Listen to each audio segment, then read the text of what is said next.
Hello, everyone. I hope I'm audible right now. Welcome to the. Oh, thank you so much. Welcome to the Meet the Young Professionals event of IEEE Bangladesh Section's Young Professional Affinity Group. I'm Sajid Chaudhary, the chair of the Young Professionals Affinity Group here. And today, as you know, that we are organizing Meet the Young Professionals every week or twice every week to meet the non-resident Bangladeshis who were once part of our affinity group and who have moved on with their career to learn more about what they are currently working on and to mentor our young graduate students and researchers. So with this, today I'm extremely happy to have two of our former members of our sections, Dr. Avijit Saha and Dr. Shibani Ghosh. So firstly, let's move to our first presentation of the evening, which is given by Dr. Avijit Saha.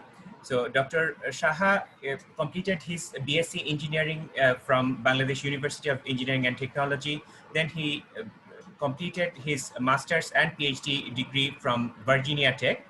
And after his PhD, he's worked in a couple of energy tech startups, and currently he's working in the National Renewable Energy Laboratory in USA.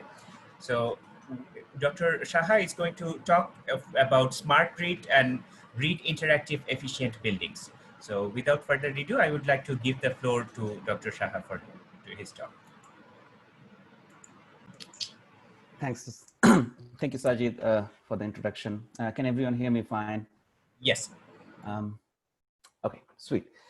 While I put up my slides, I have a quick question for the audience here. Is everyone here from Bangladesh, or does everyone understand Bengali, Bangla? If there's anyone in the audience who does not, could you please write in the chat? In that case, I'll continue my presentation in English. Otherwise, I'll switch over to Bengali. It has been a while I've talked to a Bengali audience, so I'd really love to talk to you in Bangla.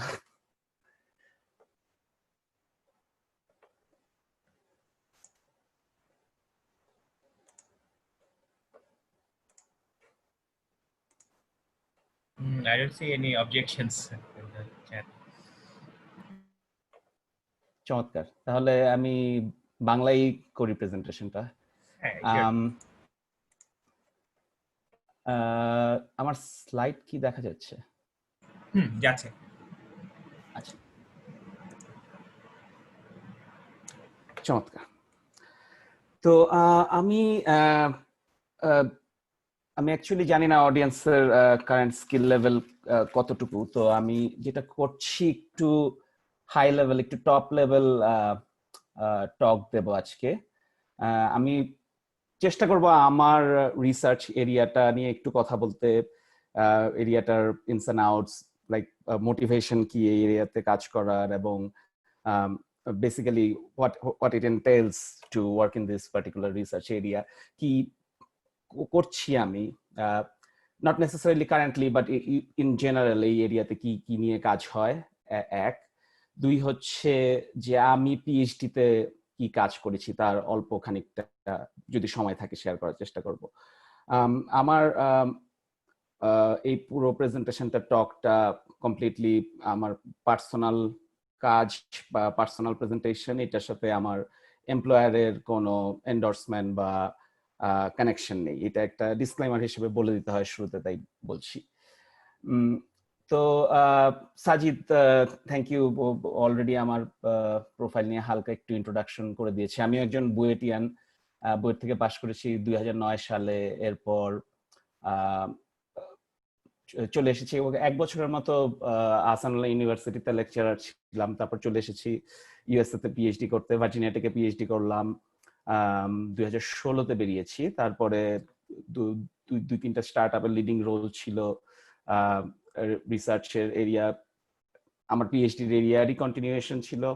এরপর এখন national renewable energy ল্যাবরেটরিতে যে কাজগুলো করি, যে প্রজেক্টগুলো lead করি, সেগুলো কাইন্ড অফ সেম পিএইচডি এরিয়ার কন্টিনিউশন। তো আমি ওই এরিয়াটা নিয়ে আজকে একটু কথা বলবো। টাইটেল দিয়েছি smart grid interactive efficient buildings. Grid interactive efficient buildings টার্মটা অল্প একটু মেনশন করব, কারণ এটা সংক্ষেপে গ্যাব জিইবি হিসেবে এখন চলছে টার্মটা বেশ।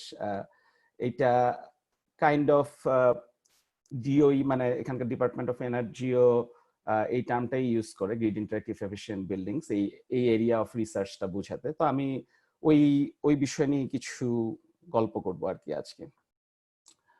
তো শুরু করি পাওয়ার গ্রিড নিয়ে, কারণ রিসার্চটা কমপ্লিটলি ফিট করে গ্রিড ইন্টারঅ্যাক্টিভ ফিল্ডটাতে। সো কথা শুরু করতে হয় আসলে গ্রিড নিয়ে কথা শুরু করতে হয়।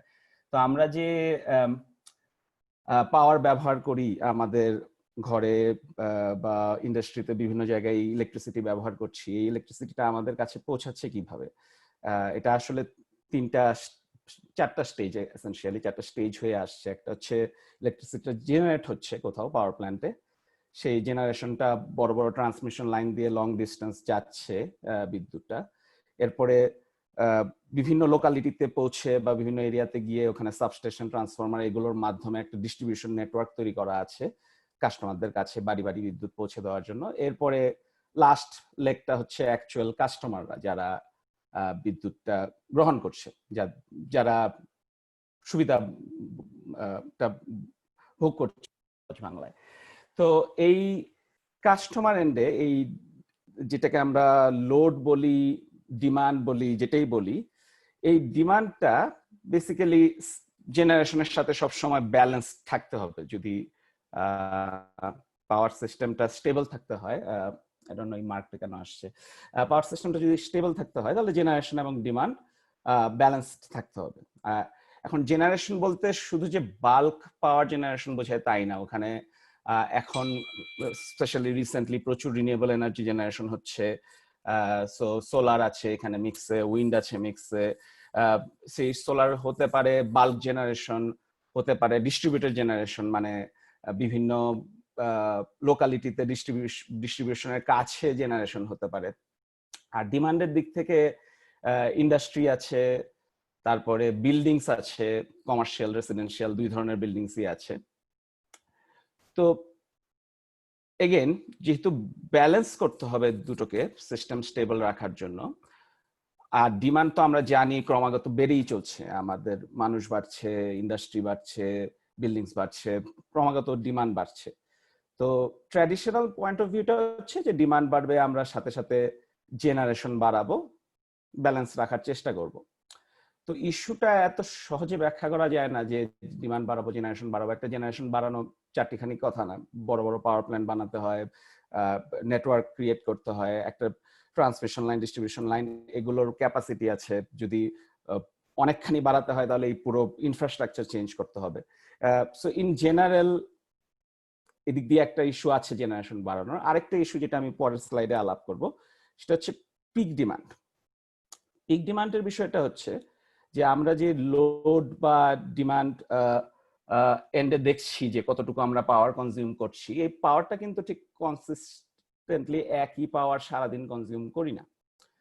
কনজাম্পশনের একটা প্যাটার্ন আছে। একটা সহজ উদাহরণ হচ্ছে রেসিডেন্সিয়াল বিল্ডিং। আমাদের বাসা বাড়িতে কি হয়, আমরা সকালে ঘুম থেকে উঠে সব কিছু লাইট ফ্যান এই অনেক কিছু জ্বালাই, হুটহাট করে একটা ঘরে কর্মোদ্দীপনা, হইচই, সবকিছু তাড়াহুড়া করে খাওয়া দাওয়া, ব্রেকফাস্ট এই সেই রেডি হয়ে অফিসের দিকে বেরিয়ে যাই। তো এখানে একটা পিক হয় শুরুতে, সকালের পিরিয়ডটাতে একটা পিক হয়। হওয়ার পরে আবার সারাদিন সবাই অফিসে চলে গেছে, বাসায় তো বিদ্যুৎ ব্যবহার করার কেউ নেই। তারপরে গিয়ে আবার সন্ধ্যাবেলায় সবাই অফিস থেকে ফিরলো, আবার সবকিছু লাইট ফ্যান এই সেই জ্বালাচ্ছি, টিভি চলছে, খাওয়া দাওয়া রান্না বান্না সব চলছে, সব কনজাম্পশন আবার এক দফা একটা পিক হয়। আবার রাতের বেলায় ঘুমানোর সময় সবকিছু অফ করে অল্প দু একটা ফ্যান এসি অল্প কিছু চালিয়ে রেখে ঘুমাই আমরা। তো এটা একটা উদাহরণ দিলাম রেসিডেন্সিয়াল বিল্ডিং এ। কমার্শিয়াল বিল্ডিং এও ঘটনাটা দেখা যায়।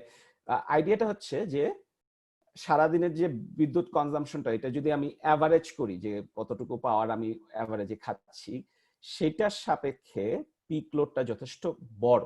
মানে দিনে কিছু কিছু সময় আমি অ্যাভারেজ থেকে অনেক হাই বিদ্যুৎ টানছি। এখন এটা একটা বাড়ির কথা বললাম, এরকম একটা ট্রান্সফরমারের আন্ডারে আছে 20টা 25টা 50টা অনেকগুলো বাড়ি, সবার পিক যদি একই টাইমে হয়, সন্ধ্যায় সবাই একসাথে পাওয়ার কনজিউম করা শুরু করে, তাহলে ওভারঅল গ্রিডে কি অনেকখানি চাপ পড়ছে, ওই সময়টাতে একটা বিশাল পিক হয়ে যাচ্ছে, তাই না? তো ইস্যুটা হচ্ছে ওই পিকটা তো ম্যানেজ করতে হবে অ্যাভারেজ লোডের পাশাপাশি। তো আমেরিকান পাওয়ার মার্কেটটা এখানে একটা হোলসেল মার্কেট আছে, এটা দেশের মতো রেগুলেটেড মার্কেট না যে একই ইউটিলিটি সব জেনারেশন থেকে ডিস্ট্রিবিউশন সবকিছু কন্ট্রোল করে। এখানে অনেক অনেক জেনারেশন মার্কেটে অনেক পাওয়ার প্ল্যান্ট আছে যারা এরকম বিট করে তাদের জেনারেশন। তো যেটা হয় যে ডে হেড মার্কেটে একদিন আগে থেকে পরের দিনের কি রকম ডিমান্ড হবে সেটার একটা অনুমান করে, প্রেডিকশন করে, ওই অনুযায়ী জেনারেশনের একটা হিসাব নিকাশ হয়ে যায় যে আমরা এই জায়গা থেকে পাওয়ার কিনবো, এতটুকু এতটুকু কিনবো, নেক্সট দিন সাপ্লাই করব। ওইটা সারাদিনের যে নর্মাল অ্যাভারেজ লোডটা এটাকে সাপ্লাই করছে, কিন্তু পিক লোডটার জন্য তো আরো ওই পার্টিকুলার সময়গুলোতে পিক লোডের টাইমটাতে আলাদা করে আবার জেনারেশন এক্সট্রা বাড়াতে হবে, এবং ওগুলো খুব ফাস্ট র্যাম্পিং জেনারেশন হতে হবে, যে খুব চট করে অন করে একটা গ্যাস টারবাইন ফায়ার করলাম, চট করে পাওয়ার অনলাইন করে ফেললাম, ওই পার্টিকুলার পিক লোডটার জন্য অল্প কিছুক্ষণ কিছু জেনারেশন প্ল্যান চালাতে হয়, এগুলিকে পিকিং পাওয়ার প্ল্যান বলে।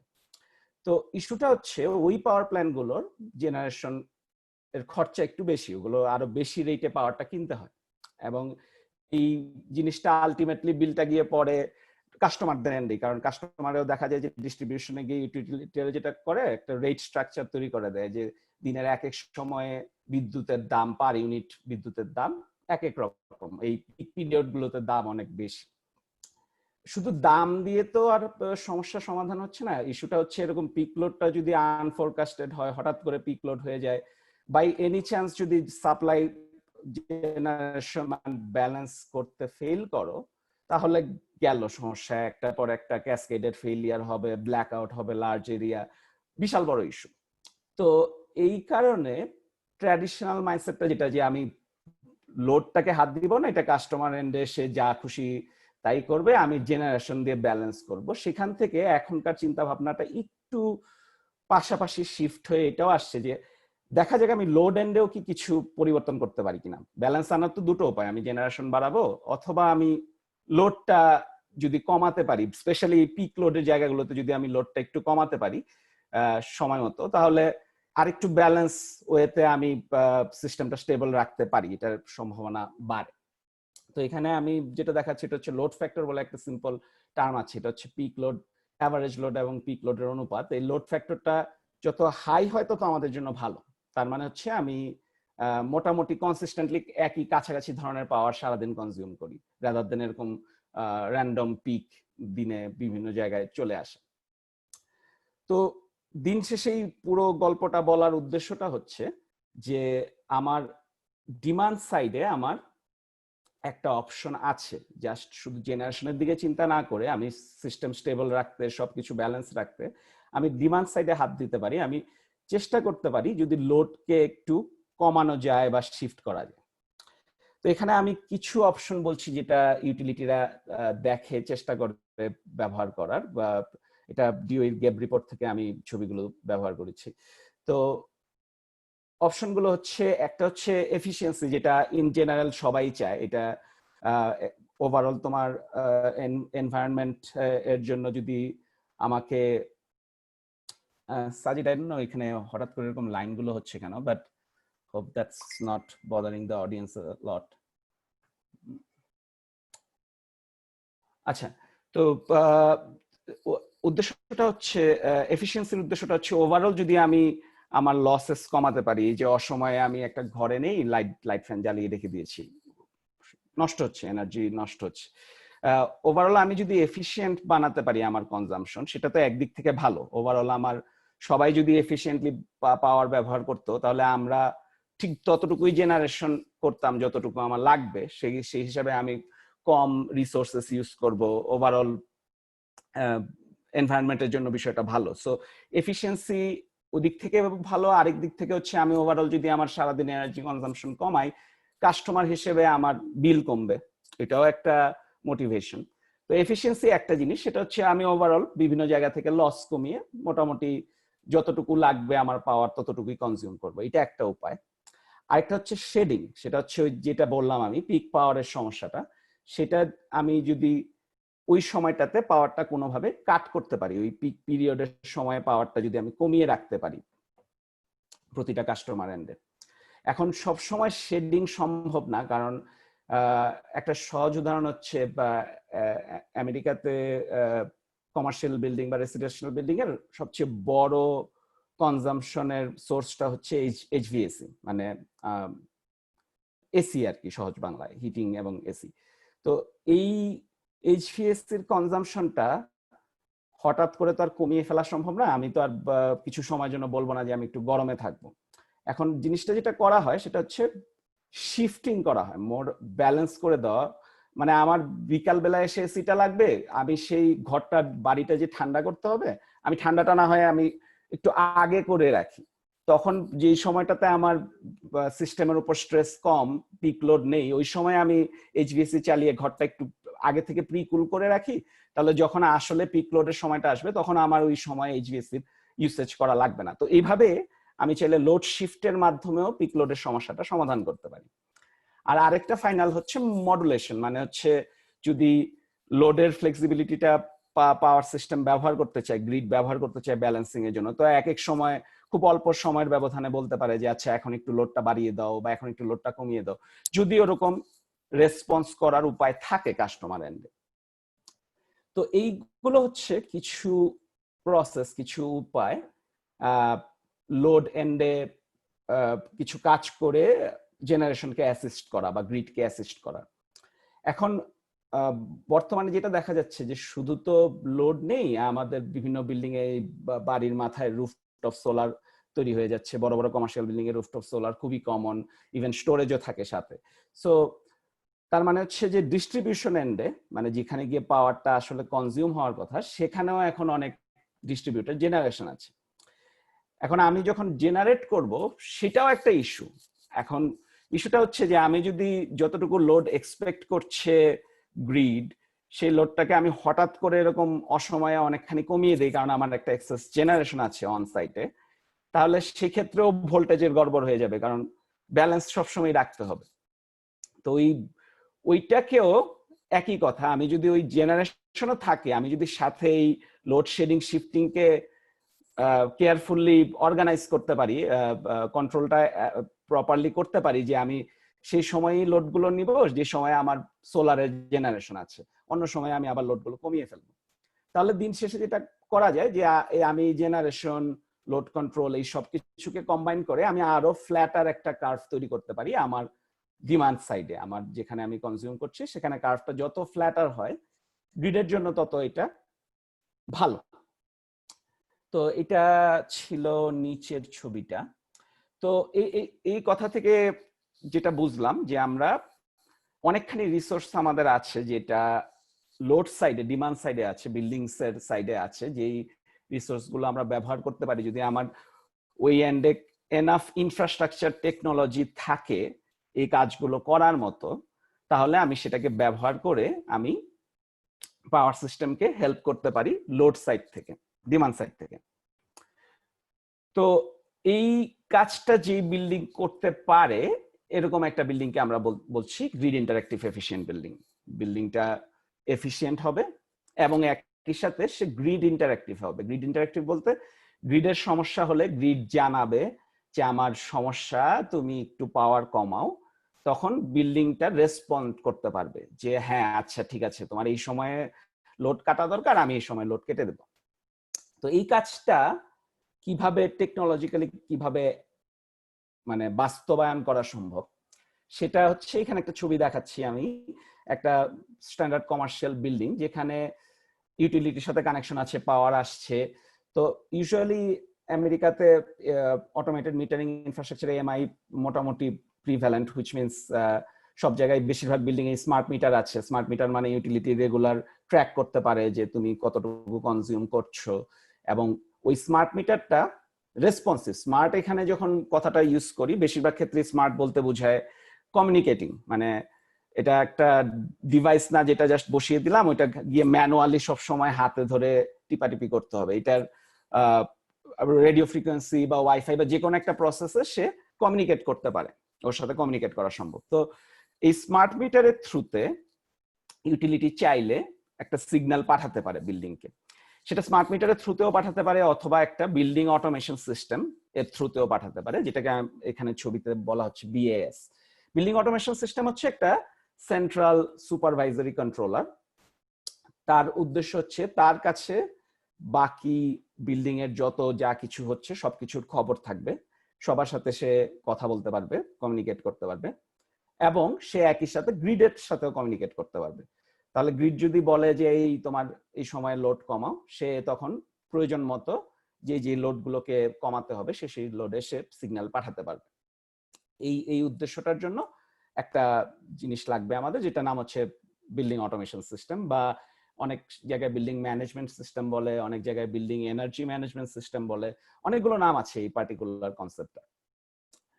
তো বিল্ডিং অটোমেশন সিস্টেম একটা জিনিস, কিন্তু সে যে সিগন্যাল গুলো পাঠাবে, লোড গুলোকে কন্ট্রোল করবে, সেগুলোর জন্য লোড গুলোকে দেমসেলভস স্মার্ট হতে হবে, তাদেরকেও রেসপন্সিভ হতে হবে, তাদেরও কমিউনিকেশন ক্যাপাবিলিটি থাকতে হবে, কন্ট্রোল ক্যাপাবিলিটি থাকতে হবে, চাইলে যাতে একটা জিনিসকে অন করা যায় অফ করা যায় ওই ক্যাপাবিলিটি গুলো থাকতে হবে। এবং এটা শুধুমাত্র লোডের ক্ষেত্রে প্রযোজ্য না, এখানে তোমার রুফটপ সোলার আছে বা থাকতে পারে, স্টোরেজ থাকতে পারে, বিদ্যুৎটা যখন সোলার দুপুরে অনেক বেশি সূর্যের তাপ আছে তখন আমি এনার্জিটা নিয়ে স্টোরেজ করে রাখলাম, স্টোর করে রাখলাম, পরে আবার যখন লোড মানে জেনারেশন নেই তখন আমি ওই সময়টা ব্যবহার করলাম আর একটু ফ্ল্যাটেন করলাম কার্ভটা, সেটা হতে পারে। আরেকটা জিনিস হচ্ছে বিল্ডিং এর নিজস্ব একটা থার্মাল স্টোরেজ আছে। থার্মাল স্টোরেজ মানে ডিপেন্ডিং অন কি ম্যাটেরিয়াল দিয়ে বিল্ডিংটা বানানো হয়েছে, জিনিসটা কিরকম তার উপর ভিত্তি করে আমি চাইলে ওই যে যেটা বললাম আগে থেকে আমি বিল্ডিংটা গরম, শীতের দিনে গরম বা ঠান্ডার দিনে গরমের দিনে ঠান্ডা আমি করে রাখতে পারি, এবং সেটা একটা ইনার্শিয়া আছে, থার্মাল মাসটার উপর বেস করে একটা ইনার্শিয়া আছে, মানে হিটটা চাইলে কনজার্ভ করে রাখা যায় কিছু সময়ের জন্য হলেও। তাহলে এইটাকেও কাইন্ড অফ একটা স্টোরেজ হিসেবে ব্যবহার করা যায়, ঠিক নেসেসারিলি ইলেকট্রিসিটি স্টোরেজ না, অনেকটা হচ্ছে electricity converted to heat or absence of heat, মানে তোমার গরম বা ঠান্ডা হিসেবে মানে তাপ শক্তি হিসেবে বিল্ডিংটার মধ্যে সঞ্চয় করে রাখা, এটাও সম্ভব। এবং এই বড় বড় কমার্শিয়াল বিল্ডিং গুলো থেকে আসলে অনেকখানি এরকম অপরচুনিটি আছে, বিদ্যুৎকে এইভাবে তাপ শক্তির মাধ্যমে সংরক্ষণ করে পরে ব্যবহার করার উপায় আছে। তো এই জিনিসগুলোকে সবগুলোকে বলা হয় একসাথে একটা টার্ম বলা হয় যে লোড ফ্লেক্সিবিলিটি, মানে আমার লোডটা ফ্লেক্সিবল, আমি চাইলে সরাতে পারি, লোডটা এদিকে ওদিকে সরাতে পারি, আমার এই স্টোরেজটা থার্মাল স্টোরেজটা এদিক ওদিক সরাতে পারি, আমার জেনারেশন অনসাইট জেনারেশন আমি চাইলে কখন ব্যবহার করব কখন করব না সেটা করতে পারি। এই সবগুলোর কম্বিনেশন করে আমি চাইলে আমার বিল্ডিংটাকে গ্রিড রেসপন্সিভ বা গ্রিড ইন্টারঅ্যাক্টিভ বানাতে পারি, যে তোমার এখন প্রয়োজন আমি এখন লোড কমিয়ে দেবো, এখন প্রয়োজন এখন লোড বাড়িয়ে দিব, আমি মেইন কথা শিফট করে সেট করে আমি মোটামুটি একটা ফ্ল্যাট কার্ভ তৈরি করতে পারবো যতখানি সম্ভব। তো কমার্শিয়াল বিল্ডিং এর এখন আমি পরের কিছু স্লাইডে কিছু ডেটা আনবো, তার আগে আর একটু বলে নিই এই কমার্শিয়াল বিল্ডিং এ এই বিল্ডিং অটোমেশন সিস্টেম কনসেপ্টটা মোটামুটি মোর কমন। কমার্শিয়াল বিল্ডিং মানে large commercial building, specifically large commercial building, তুমি যখন একটা বিশাল বড় $5 মিলিয়ন বাড়ি বিল্ডিং বানাচ্ছ, ওইখানে $500 মিলিয়ন $1 মিলিয়ন ইনভেস্ট করাই যায় এনার্জির জন্য, যে একটা বিল্ডিং অটোমেশন সিস্টেম থাকবে, সব কানেকশন থাকবে, সব মোটামুটি এফিশিয়েন্ট ওয়েতে বিল্ডিং অপারেটেড হবে, সেই ইনভেস্টমেন্টটা বেশিরভাগ বড় বড় বিল্ডিং করে, আমি আমেরিকার কথাই বলছি এখানে। কিন্তু সমস্যাটা হচ্ছে ছোট building, small building, medium building, এই কমার্শিয়াল বিল্ডিং গুলো ইউজুয়ালি ওই ইনভেস্টমেন্টটা করে না, কারণ বিল্ডিং এর দামই কম। তার মধ্যে বিল্ডিং এর দামের 50% দাম দিয়ে কেউ একটা এনার্জি এফিসিয়েন্সির জন্য ইনভেস্ট করবে না, কারণ ওই আলটিমেটলি টেকনোলজি গুলো তো এক্সপেন্সিভ হতে পারে। সো ওইটা একটা সমস্যা, যে যদি প্রাইস পয়েন্টটা কম না হয়, এই অটোমেশন সিস্টেম যদি আমি মোটামুটি রিজনেবল প্রাইসে ইনস্টল না করতে পারি, তাহলে ওইটার প্রতি মোটিভেশন কম কাস্টমারের ইউজুয়ালি, সেটা একটা সমস্যা। আর রেসিডেন্সিয়াল মার্কেট তো কমপ্লিটলি ডিফারেন্ট কেস, কারণ বাড়ি ঘরে বাসায় আসলে ব্যবহার হয় না, বিল্ডিং অটোমেশন সিস্টেম খুবই রেয়ার। এখন হচ্ছে, কারণ এখন অনেক স্মার্ট ডিভাইসেস আসছে, এখন হচ্ছে তার কারণটাও even in most cases energy না, বেশিরভাগ ক্ষেত্রে কারণটা হচ্ছে কনভিনিয়েন্স, যে আমি বাসায় ওই বাটন চেপে, মোবাইল থেকে একটা বাটন চেপে লাইট ফ্যান অফ করতে পারি, এসি স্কেজুল করতে পারি, কনভিনিয়েন্সের জন্য হচ্ছে। বাট ইন এনি কেস এটা এনার্জি এফিসিয়েন্সির বেনিফিটটাও দেয়। তো এখন কিছু নাম্বার নিয়ে কথা বলি, যে এটার ইম্প্যাক্টটা কতখানি এই গ্রিড ইন্টারঅ্যাক্টিভ এফিশিয়েন্ট বিল্ডিং এর। তো আমেরিকাতে মোট দেশের যে টোটাল এনার্জি ইউসেজ হয় তার অলমোস্ট 40% ব্যবহার করে বিল্ডিংস, এই ইন্ডাস্ট্রিয়াল বিল্ডিংস বলো, কমার্শিয়াল বিল্ডিংস, রেসিডেন্সিয়াল বিল্ডিং, এগুলো মিলে পুরো এনার্জি কনজাম্পশনের প্রায় 40% ব্যবহার করে। এবং ওই বিল্ডিং গুলোর মধ্যে প্রায় 90% হচ্ছে ছোট বা মিডিয়াম সাইজের। এটা সাইজটা হিসাব করা হয় স্কোয়ার ফুটেজের হিসাবে, যে 5000 স্কোয়ার ফিট থেকে 10,000, 10,000 থেকে 25, এরকম বিভিন্ন রেঞ্জ অফ স্কোয়ার ফুটেজ আছে। তো 50,000 স্কোয়ার ফুটের উপরে হলে ওইটাকে ধরা হয়, 50,000 স্কোয়ার ফুট ফ্লোর এরিয়ার উপরে হলে ওইটাকে ধরা হয় লার্জ বিল্ডিং, তার নিচের বিল্ডিং গুলো স্মল বা মিডিয়াম সাইজ। এই বিল্ডিং গুলির সংখ্যাই বেশি, এই বিল্ডিং গুলোই মানে মার্কেটের পোর্টফোলিওতে এইগুলোই বেশি। এবং যেটা বললাম যে এই বিল্ডিং গুলোতেই আসলে তেমন কোনো অটোমেশন সিস্টেম নেই, বা বেশিরভাগ ক্ষেত্রেই নেই, কারণ হচ্ছে কাস্টমাররা কেয়ার করে না, price point high, Johnson controls এর সলিউশন অনেক এক্সপেন্সিভ, এটা লার্জ কমার্শিয়াল বিল্ডিংরা ইউজুয়ালি এগুলো অ্যাফোর্ড করে, small medium commercial building, residential building এগুলো অ্যাফোর্ড করে না। আর ইনসেন্টিভ নেই, সহজ বাংলায় অনেক ক্ষেত্রে ইনসেন্টিভ নেই, কতটুকু পাওয়ার সেভ করবো এইটা সম্পর্কে কাস্টমারের ধারণা নেই, এনাফ নলেজ নেই, এটাও একটা সমস্যা।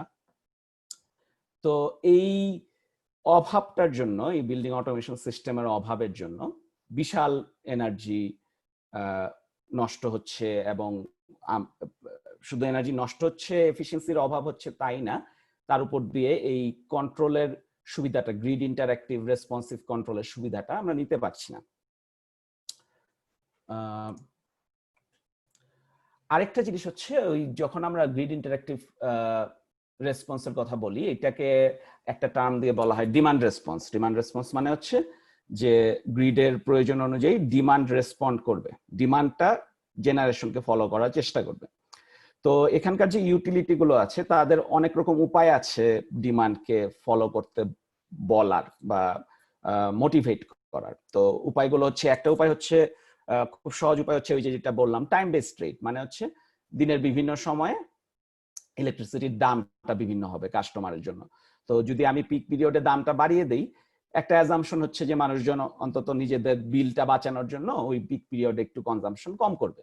সো এটা একটু ইনডিরেক্ট প্রসেস, বাট এটার সুবিধা আছে, এটা অত বেশি রেগুলেট করতে হয় না, মোটামুটি টাইম অফ ইউজ রেটের মাধ্যমে এবং প্রাইসিংটা ডাইনামিক্যালি চেঞ্জ করার মাধ্যমে অনেকখানি রেসপন্স দেখা যায়, মানুষজন রিঅ্যাক্ট করে, কাস্টমাররা রিঅ্যাক্ট করে।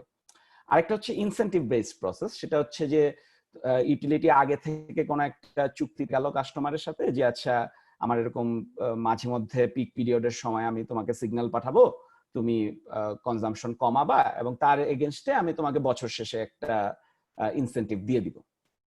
তো এই দুই ধরনের উপায় আছে ডিমান্ড রেসপন্সের, এবং যেটা দেখা যাচ্ছে যে ওই উপায়গুলোর মধ্যে ইনসেন্টিভ বেসের পিক লোড কমানোর সম্ভাবনা বেশি। তার কারণ হচ্ছে যে time, like I said, time based রেটে তুমি কিভাবে রেসপন্ড করছো সেটা কিছুটা তোমার উপর, ইনসেন্টিভে তুমি কাইন্ড অফ কমিট করছো ইউটিলিটিকে যে একটা পার্টিকুলার সময়ে আমি এনার্জি কমাবো। তো এটার পোটেনশিয়াল বেশি, এবং সেই পোটেনশিয়ালটা আবার মোর প্রমিনেন্ট হচ্ছে কমার্শিয়াল এবং ইন্ডাস্ট্রিয়াল বিল্ডিংস এর ক্ষেত্রে লোড কমানোর চান্স সবচেয়ে বেশি।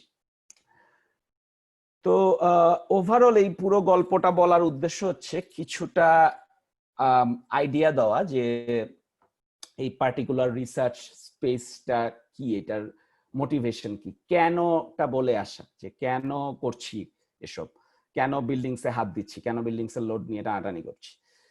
তো আলটিমেটলি এই পার্টিকুলার এরিয়াটা, বিল্ডিংস এর লোড কন্ট্রোল এরিয়াটা যতটা সিম্পল মনে হচ্ছে কেন থেকে, আসলে কার্যত হাউটা, মানে কিভাবে এটা আসলে অনেক বেশি কমপ্লিকেটেড, এবং এইখানে অনেকগুলো রিসার্চ এরিয়া কোইনসাইড করে। সো এই এরিয়াটাকে আমরা ইউজুয়ালি ইন্টারডিসিপ্লিনারি এরিয়া বলি। এখানে আমি আমার এখন পর্যন্ত ছোট যতটুকু ক্যারিয়ারই আছে, আমি ইলেকট্রিক্যাল ইঞ্জিনিয়ারদের সাথে কাজ করেছি, কম্পিউটার ইঞ্জিনিয়ারদের সাথে কাজ করেছি, মেকানিক্যাল ইঞ্জিনিয়ারদের সাথে কাজ করেছি, সিভিল ইঞ্জিনিয়ারদের সাথে কাজ করেছি। এটা একটা ইন্টারডিসিপ্লিনারি ফিল্ড, অনেকে এখানে কাজ করে একসাথে, এবং পার্টিকুলারলি বললে অনেকগুলো ছোট ছোট ভাগ আছে, অনেকগুলো ডিটেলস আছে। এটা এক্সস্টিভ লিস্ট না আমার স্লাইডে যেটা আছে, তারপরেও আমি বেশ কিছু জিনিস এখানে দেখানোর চেষ্টা করেছি।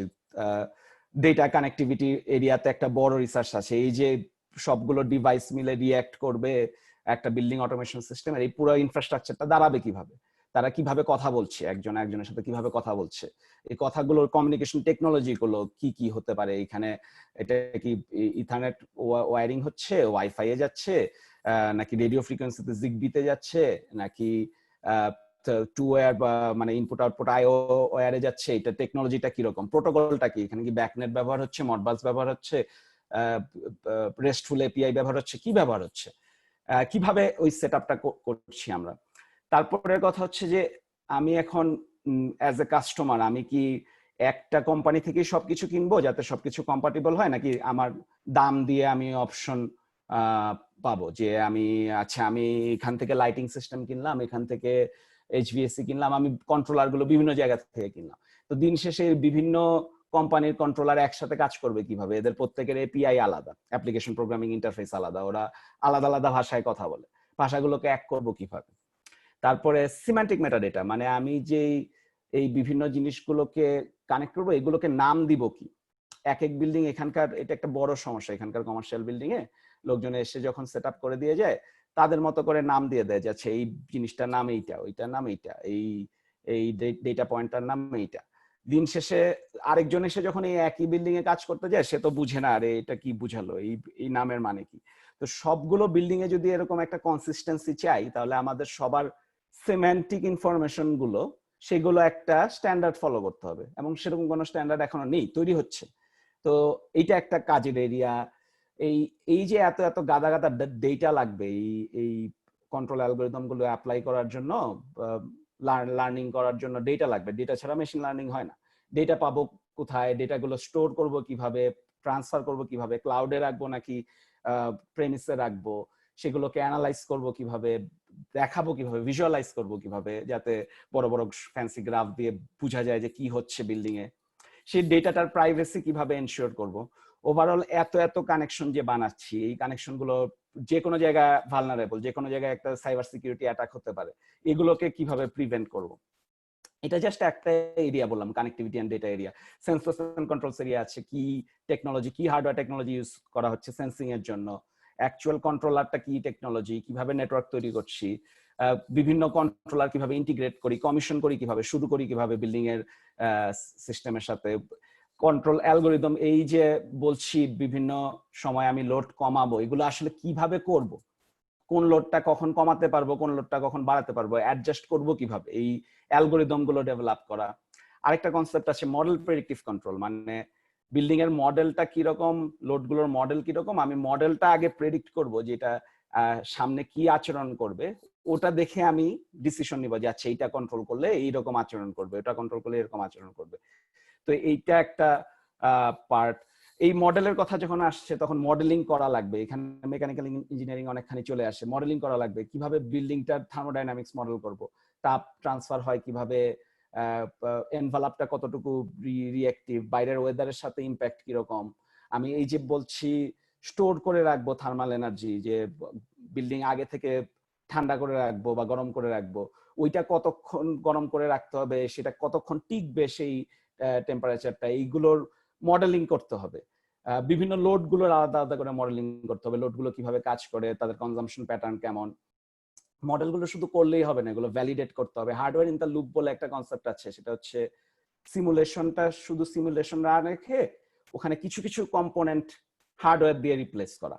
তার মানে হচ্ছে আমি একটা বিল্ডিং এর সিমুলেশন করছি এনার্জি কনজাম্পশনের, কিন্তু আমি পুরো জিনিসটা সিমুলেশনের মডেলিং এ একটা কম্পোনেন্ট ধরো একটা ডিভাইস ধরো আসল হার্ডওয়্যার যেটা আমি সিমুলেশনের সাথে সামহাও কানেক্ট করে ওই মিনিটে মিনিটে ওই হার্ডওয়্যারটার অ্যাকচুয়াল ডেটা নিচ্ছি, আবার সিমুলেশনের ডেটাও নিচ্ছি।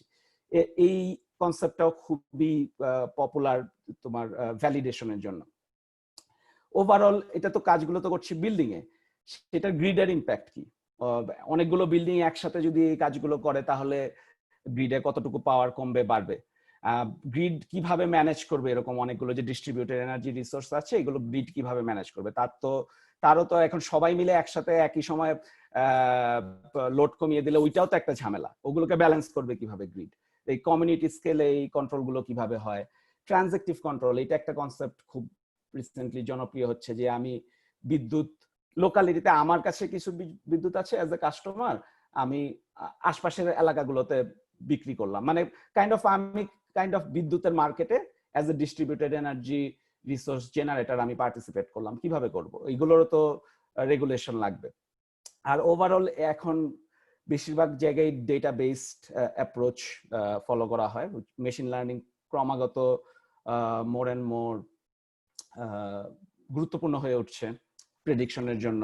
আমি অনেকখানি ডেটা দেখে আমি বলতে পারি যে সামনে কি হতে পারে, ওয়েদার কিভাবে চেঞ্জ হবে, বিল্ডিং এর অকুপেন্সি কিভাবে চেঞ্জ হবে, মানুষজন কি চায়, বিভিন্ন লোডের প্রেফারেন্স কিরকম, লোড কিভাবে চেঞ্জ হবে ওভারঅল, এবং তার উপর বেস করে এই ডেটার উপর বেস করে আমি কন্ট্রোল করব কিভাবে। আমি অনেকখানি সময় নিয়ে নিয়েছি এই গল্পটা বলতে। আমি খুব অল্প করে আমার পিএইচডির কাজ বলি। পিএইচডির পরেও আসলে অনেকখানি কাজ করেছি, কিন্তু সবকিছু নিয়ে আলাপ করার সময় নেই আজকে। তো আমার পিএইচডির কাজটা ছিল কাইন্ড অফ এক্স্যাক্টলি এই স্পেসটাতে, যে আমি small to medium sized commercial building এ একটা অটোমেশন সিস্টেমের অভাব আছে, এবং লো প্রাইসে কস্ট এফেক্টিভ অটোমেশন সিস্টেমের অভাব আছে। উদ্দেশ্যটা হচ্ছে যে আমি এনার্জি এফিশিয়েন্ট বানাবো বিল্ডিং গুলোকে, এবং ডিমান্ড রেসপন্সের সুবিধা রাখবো, গ্রিড ইন্টারঅ্যাক্টিভ রাখবো বিল্ডিং গুলোকে। সেটা কিভাবে করব? যাতে দামও কম থাকে, কাস্টমারের জন্য সহজ হয়, চটপট করে ইনস্টল করে ফেলতে পারবে, এবং যেটা মেইন কনসার্ন কাস্টমারের, যে আমি এত এনার্জি নিয়ে বুঝি না, দিন শেষে আমার নিজের কমফোর্টে যেন খুব বেশি হেরফের না হয়, আমি যাতে যেরকম ভালো থাকতে চাই সেরকম ভালো থাকতে পারি। তো সেইটাকে এনশিওর করে, কমফোর্ট প্রেফারেন্স গুলোকে এনশিওর করে, তারপরেও এনার্জি কি করে কমানো যায়, লোড পিক লোড কিভাবে কমানো যায়।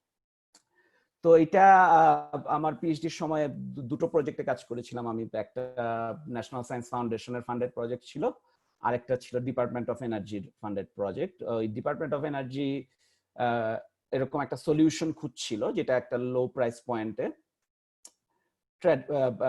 বাজারে মোটামুটি বেশিরভাগ স্মার্ট লোডকে ইন্টিগ্রেট করতে পারে, এবং সেটাকে দিয়ে এইচভিএসি, লাইটিং, প্লাগ লোড, এই তিনটা মেজর কনজাম্পশনের সোর্স, এইগুলোকে কন্ট্রোল করতে পারে ইন আ ওয়ে যাতে কমফোর্ট ভায়োলেটেড না হয়, কমফোর্ট ঠিক রেখে গ্রিড রেসপন্সিভ ওয়েতে একটা এফিশিয়েন্ট অপারেশন চালাতে পারে বিল্ডিং এর, এবং সেটা targeted towards small to medium size building.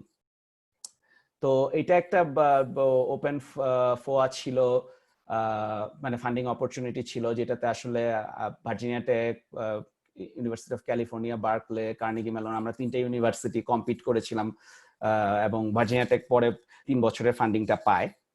আমরা ওই একটা সলিউশন, সফটওয়্যার সলিউশন আমরা ডেভেলপ করি, যেটা ওভারঅল এটা ওপেন সোর্স, বিমস নামে পরিচিত। bimos.org লিখে সার্চ দিলে অনলাইনে পেয়ে যাবে, অথবা গিটহাবে কোড বেস আছে, পুরো রিপোর্ট আছে ওখানে। তো বিমস নামে এই সফটওয়্যার সলিউশনটা আমরা ইনভেন্ট করি। তার পাশাপাশি আমি আমার পিএইচডিতে এই বিমসের সাথে অ্যাডিশনালি ওই যেই কথাগুলো বললাম, লোড ম্যানেজমেন্টের কন্ট্রোল অ্যালগোরিদম নিয়ে, লার্নিং নিয়ে, তো আমি কিছু সেলফ লার্নিং অ্যালগোরিদম ডেভেলপ করি, যেটা ডেটার উপর বেস করে ইউজার প্রেফারেন্স প্রেডিক্ট করে গ্রিড রেসপন্সিভ কন্ট্রোল করতে পারে। তো এটা কাইন্ড অফ একটা সামারি লিস্ট আমার পিএইচডি কন্ট্রিবিউশনের, বিমসের বেশ কিছু ফিচার ডেভেলপমেন্ট এবং সেলফ লার্নিং অ্যালগোরিদম দিয়ে ইউজার কমফোর্ট এবং এনার্জি সেভিং অপরচুনিটি বোঝা, এবং ইনসেন্টিভ বেসড একটা ডিমান্ড রেসপন্স প্রোগ্রামে পার্টিসিপেট কিভাবে করবে, কিভাবে পার্টিকুলার সময়ে পিক লোড কমাবে, এই অ্যালগোরিদম গুলো ডেভেলপ করা। আমার মনে হয় অনেকখানি সময় হয়ে গেছে। আমি টকটা এখানেই শেষ করি। কাইন্ড অফ একটা ইন্ট্রোডাকশন দিলাম যেই ফিল্ড অফ এরিয়াতে আমি কাজ করি সেটার বিভিন্ন কারণগুলো, কেন এই ফিল্ড অফ এরিয়াতে রিসার্চ হয় এবং কিভাবে গুলো হচ্ছে অ্যাকচুয়াল রিসার্চ গুলো যেটা হচ্ছে, যে কিভাবে আমরা ওই কেন গুলোর উত্তর দিতে পারি। আমার মনে হয় প্রশ্ন যদি কিছু থাকে আপনারা সবাই ওই চ্যাট উইন্ডোতে প্রশ্নগুলো করতে পারেন। পরের টকটা, শিবানী টকটা শেষে আমরা একসাথে সবগুলো প্রশ্নের উত্তর দেওয়ার চেষ্টা করব। Sajid, back to you I guess. Abhi, আমি দেখি আবার আমার স্ক্রিনটা শেয়ার করি। আচ্ছা, সো আমরা খুব চমৎকার একটা প্রেজেন্টেশন শুনলাম। তো এরপর আমাদের যে পরবর্তী টক সেটা ডক্টর শিবানী ঘোষ দিবেন। Doctor Ghosh power system engineer, research engineer হিসেবে ন্যাশনাল রিনিউয়েবল এনার্জি রিসার্চ ল্যাবরেটরিতে আছেন কর্মরত। তো তার টকের টাইটেল হচ্ছে changing the landscape in power grid in the rise of distributed energy resources.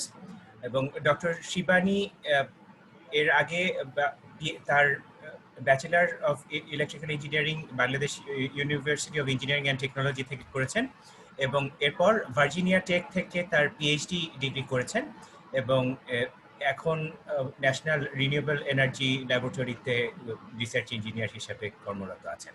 তো আমি ডক্টর শিবানী ঘোষকে জোর দিচ্ছি তার বক্তব্য শেয়ার করার জন্য। Thank you, Sajid. Okay, while I bring my slides in, I'll repeat the same question as Avijit. Is there anyone in the audience who doesn't understand Bangla? Then I'll keep talking in English. Otherwise, I'll also switch between Bangla and English. Okay. Looks like it's okay. So let me see if you guys can see my slide.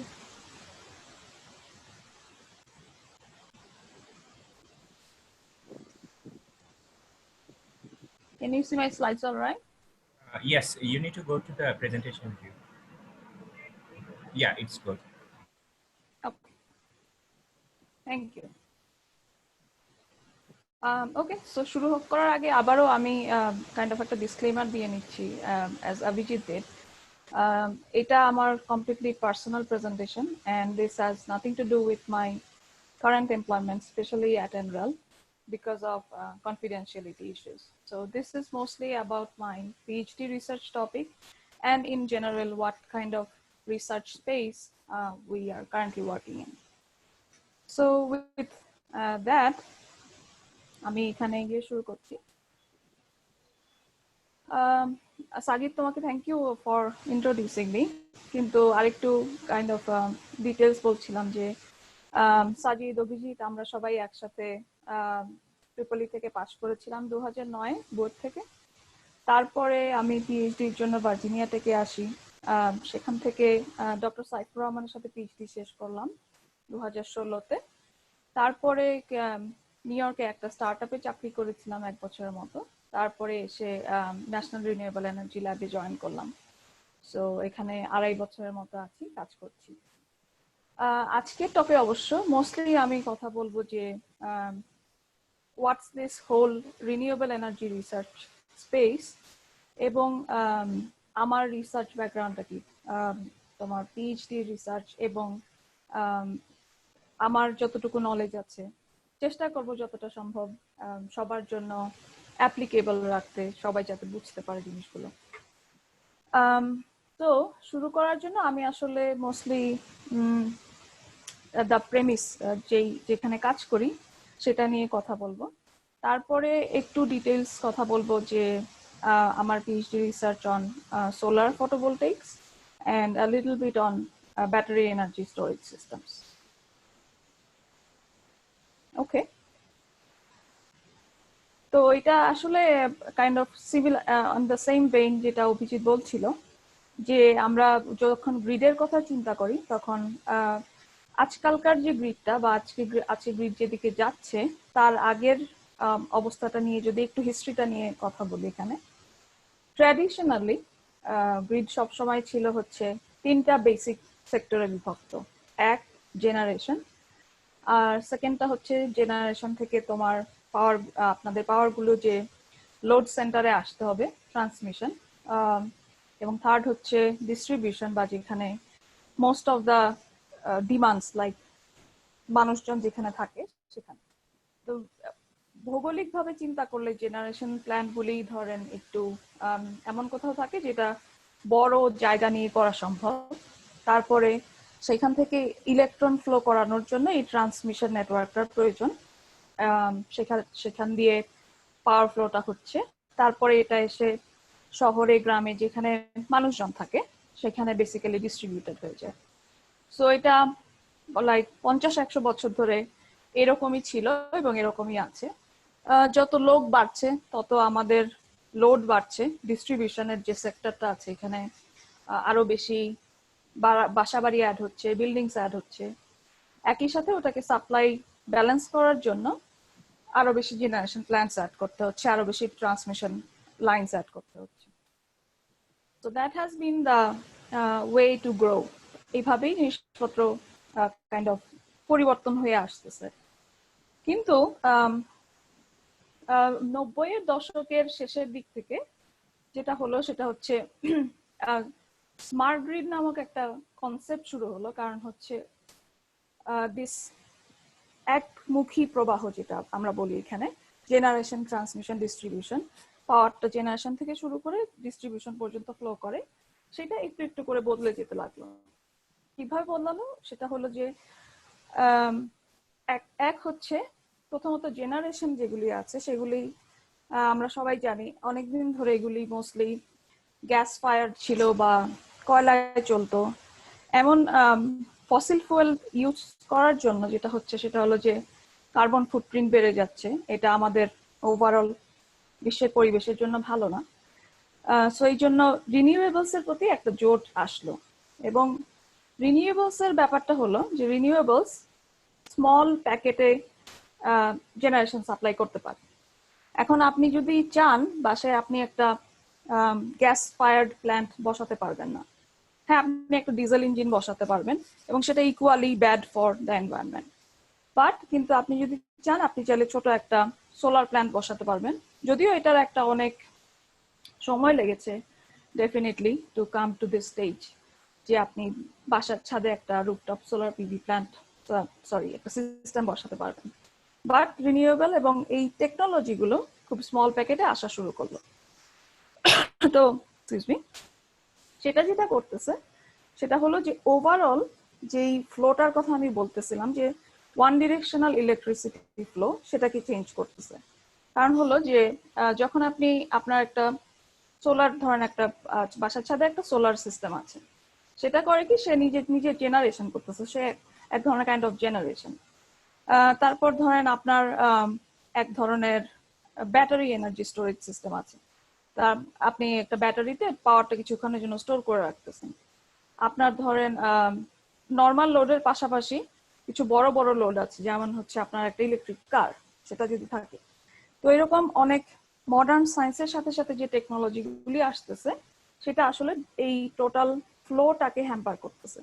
কারণ কিছু কিছু সময় যখন আমি as a consumer আমার আসলে পাওয়ার টানার কথা গ্রিড থেকে, ওই সময় আমি পাওয়ার টানতেছি না, কিছু কিছু সময় ওই সময় আমি পাওয়ার ডেলিভার করছি। তো এটার জন্য এই ওয়ান ডিরেকশনাল ফ্লোটা যেভাবে এতদিন ধরে গ্রিডটা অপারেট করে আসতেছিল সেটা চেঞ্জ হচ্ছে, এবং সেটা চেঞ্জ হয়ে এটা একটা ইভলভিং গ্রিড স্পেসে যাচ্ছে। তো এটা হচ্ছে একটা টাইপ অফ চেঞ্জ। আরেকটা টাইপ অফ চেঞ্জ হচ্ছে যে যেটা আমরা কাইন্ড অফ প্যারালালি, যদি আমি এখন একটা অ্যানালজি টানি, সেটা হলো যে আমাদের সবার হাতে যেমন এখন একটা স্মার্টফোন ডিভাইস আছে, তো কন্ট্রোল অ্যান্ড কমিউনিকেশন ওখানে একটা খুব টেকনোলজিক্যাল বুম হয়েছে।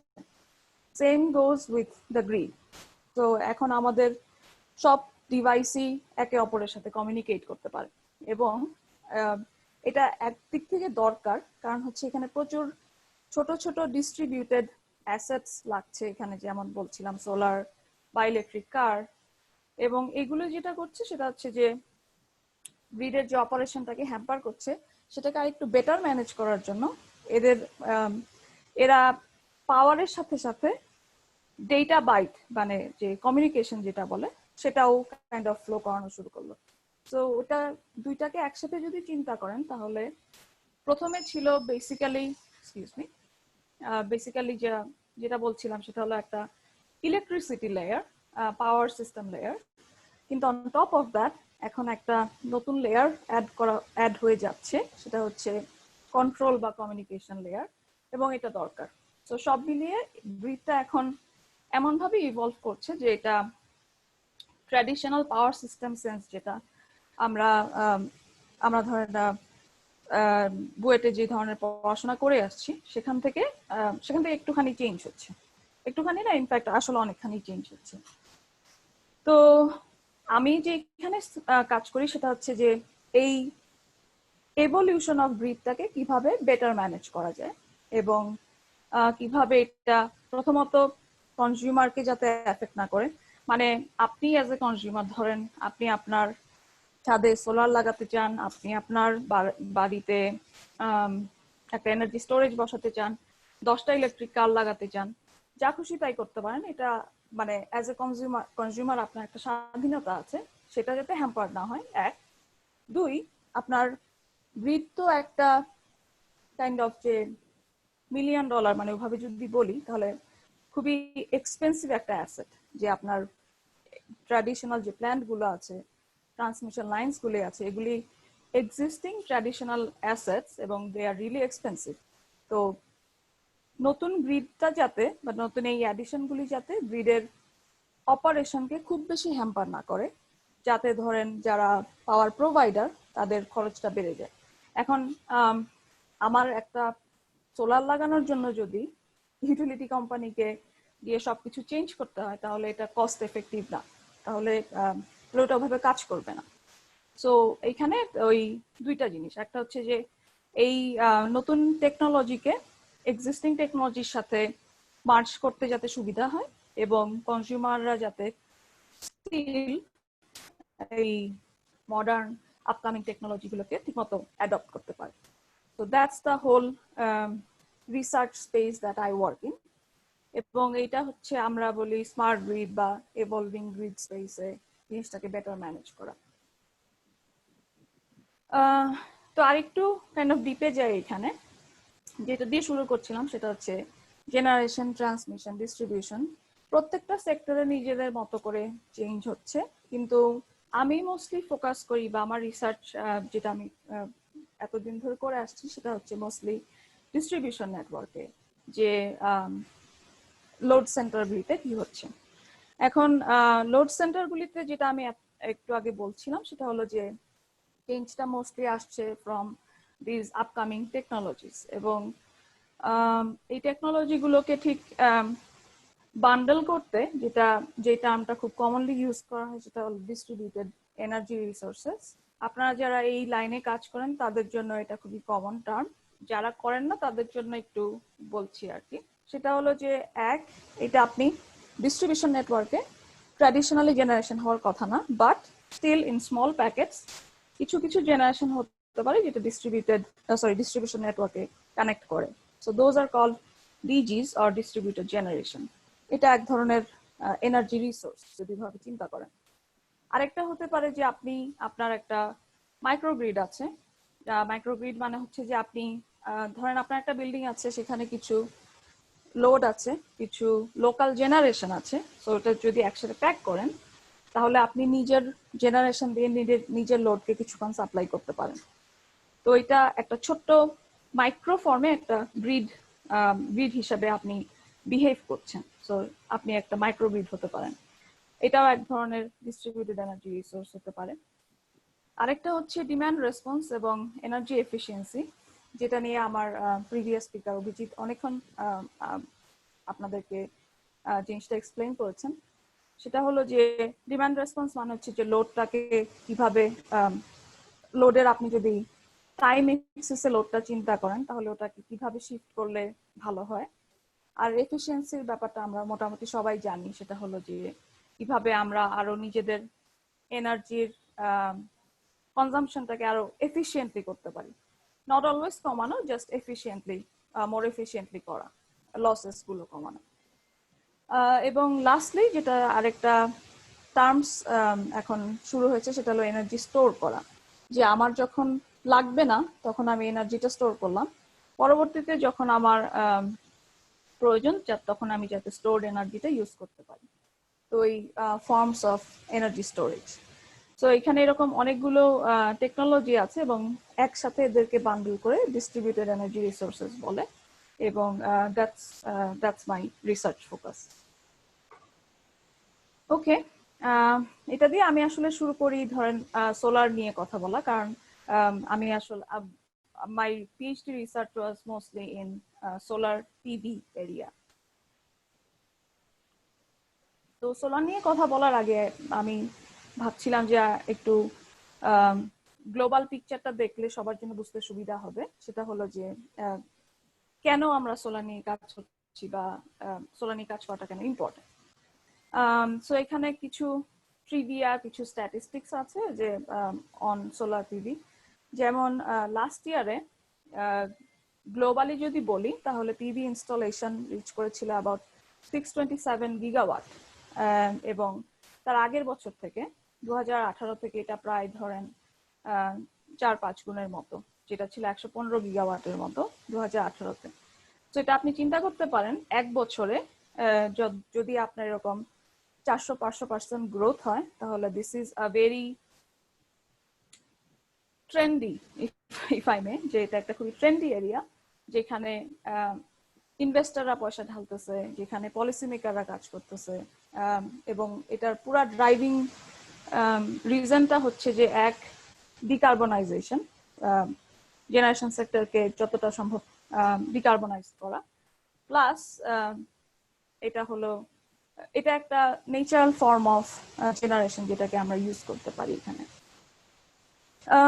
উইথ দ্যাট যেটা বলছিলাম সেটা হচ্ছে 2019-এর লিডিং মার্কেটগুলি যদি আরেকটু ডিপে যায়, এখানে লিডিং মার্কেট ছিল চায়না ডেফিনেটলি, তারপরে ছিল ইউনাইটেড স্টেটস, এবং India as a kind of a trend follower এখানে ফলো করছে, যে তারা বেশ জিনিসটাকে গভর্নমেন্ট লেভেল থেকে ইনসেন্টিভাইজ করছে। এবং আরেকটা জিনিস যে সেটা হলো যে গ্লোবালি যদি পিভি গ্রোথ ট্র্যাজেক্টরিটার কথা বলি আমি, তাহলে এটা খুবই এক্সপোনেনশিয়ালি গ্রো করছে, স্পেশালি লাস্ট ডিকেডে। এবং ধরেন এখন যদি প্যান্ডেমিকের কনসিডারেশন না থাকতো তাহলে এস্টিমেট করা হচ্ছিল যে অ্যাবাউট 14-22% মতো গ্রোথ হতে পারতো, বাট যেহেতু এখন প্যান্ডেমিক চলছে সেহেতু ওই গ্রোথটা এখানে ফ্ল্যাট থাকবে বলে রিসার্চাররা এক্সপেক্ট করছেন। এবং আরেকটা জিনিস হলো যে এখন আপনি বলতে পারেন যে ঠিক আছে, ভালো কথা, হচ্ছে পিভি জয়েন করতেছে জেনারেশনের প্যাকেটের ভিতরে, কিন্তু how is that looking overall? তো ওভারঅল এটা খুব বেশি, এখনো খুব বেশি বড় না, like about 3% of global electricity generation. কিন্তু এই 3%টাই যদি আপনি আরেকটু কান্ট্রি ওয়াইজ দেখেন তাহলে জার্মানি, জাপান, ইন্ডিয়া, এদের জন্য এটা অনেকখানি high, like 8-9%, which is quite high. তো এটা হচ্ছে যে এই গ্রোথ ট্র্যাজেক্টরিটা যেটা বলছিলাম সেটা হলো এটা 2010 থেকে এখন এই গত বছর পর্যন্ত একটা চার্ট দেখাচ্ছে এখানে। এবং যদি খেয়াল করেন তাহলে শুরুর দিকে, দশকের শুরুর দিকের যে মার্কেটটা ছিল সেটা mostly Europe and Germany lead করেছিল, কারণ ওরা they were the I would say the flag bearer here. তো ওরা শুরু করেছে, এক্সকিউজ মি।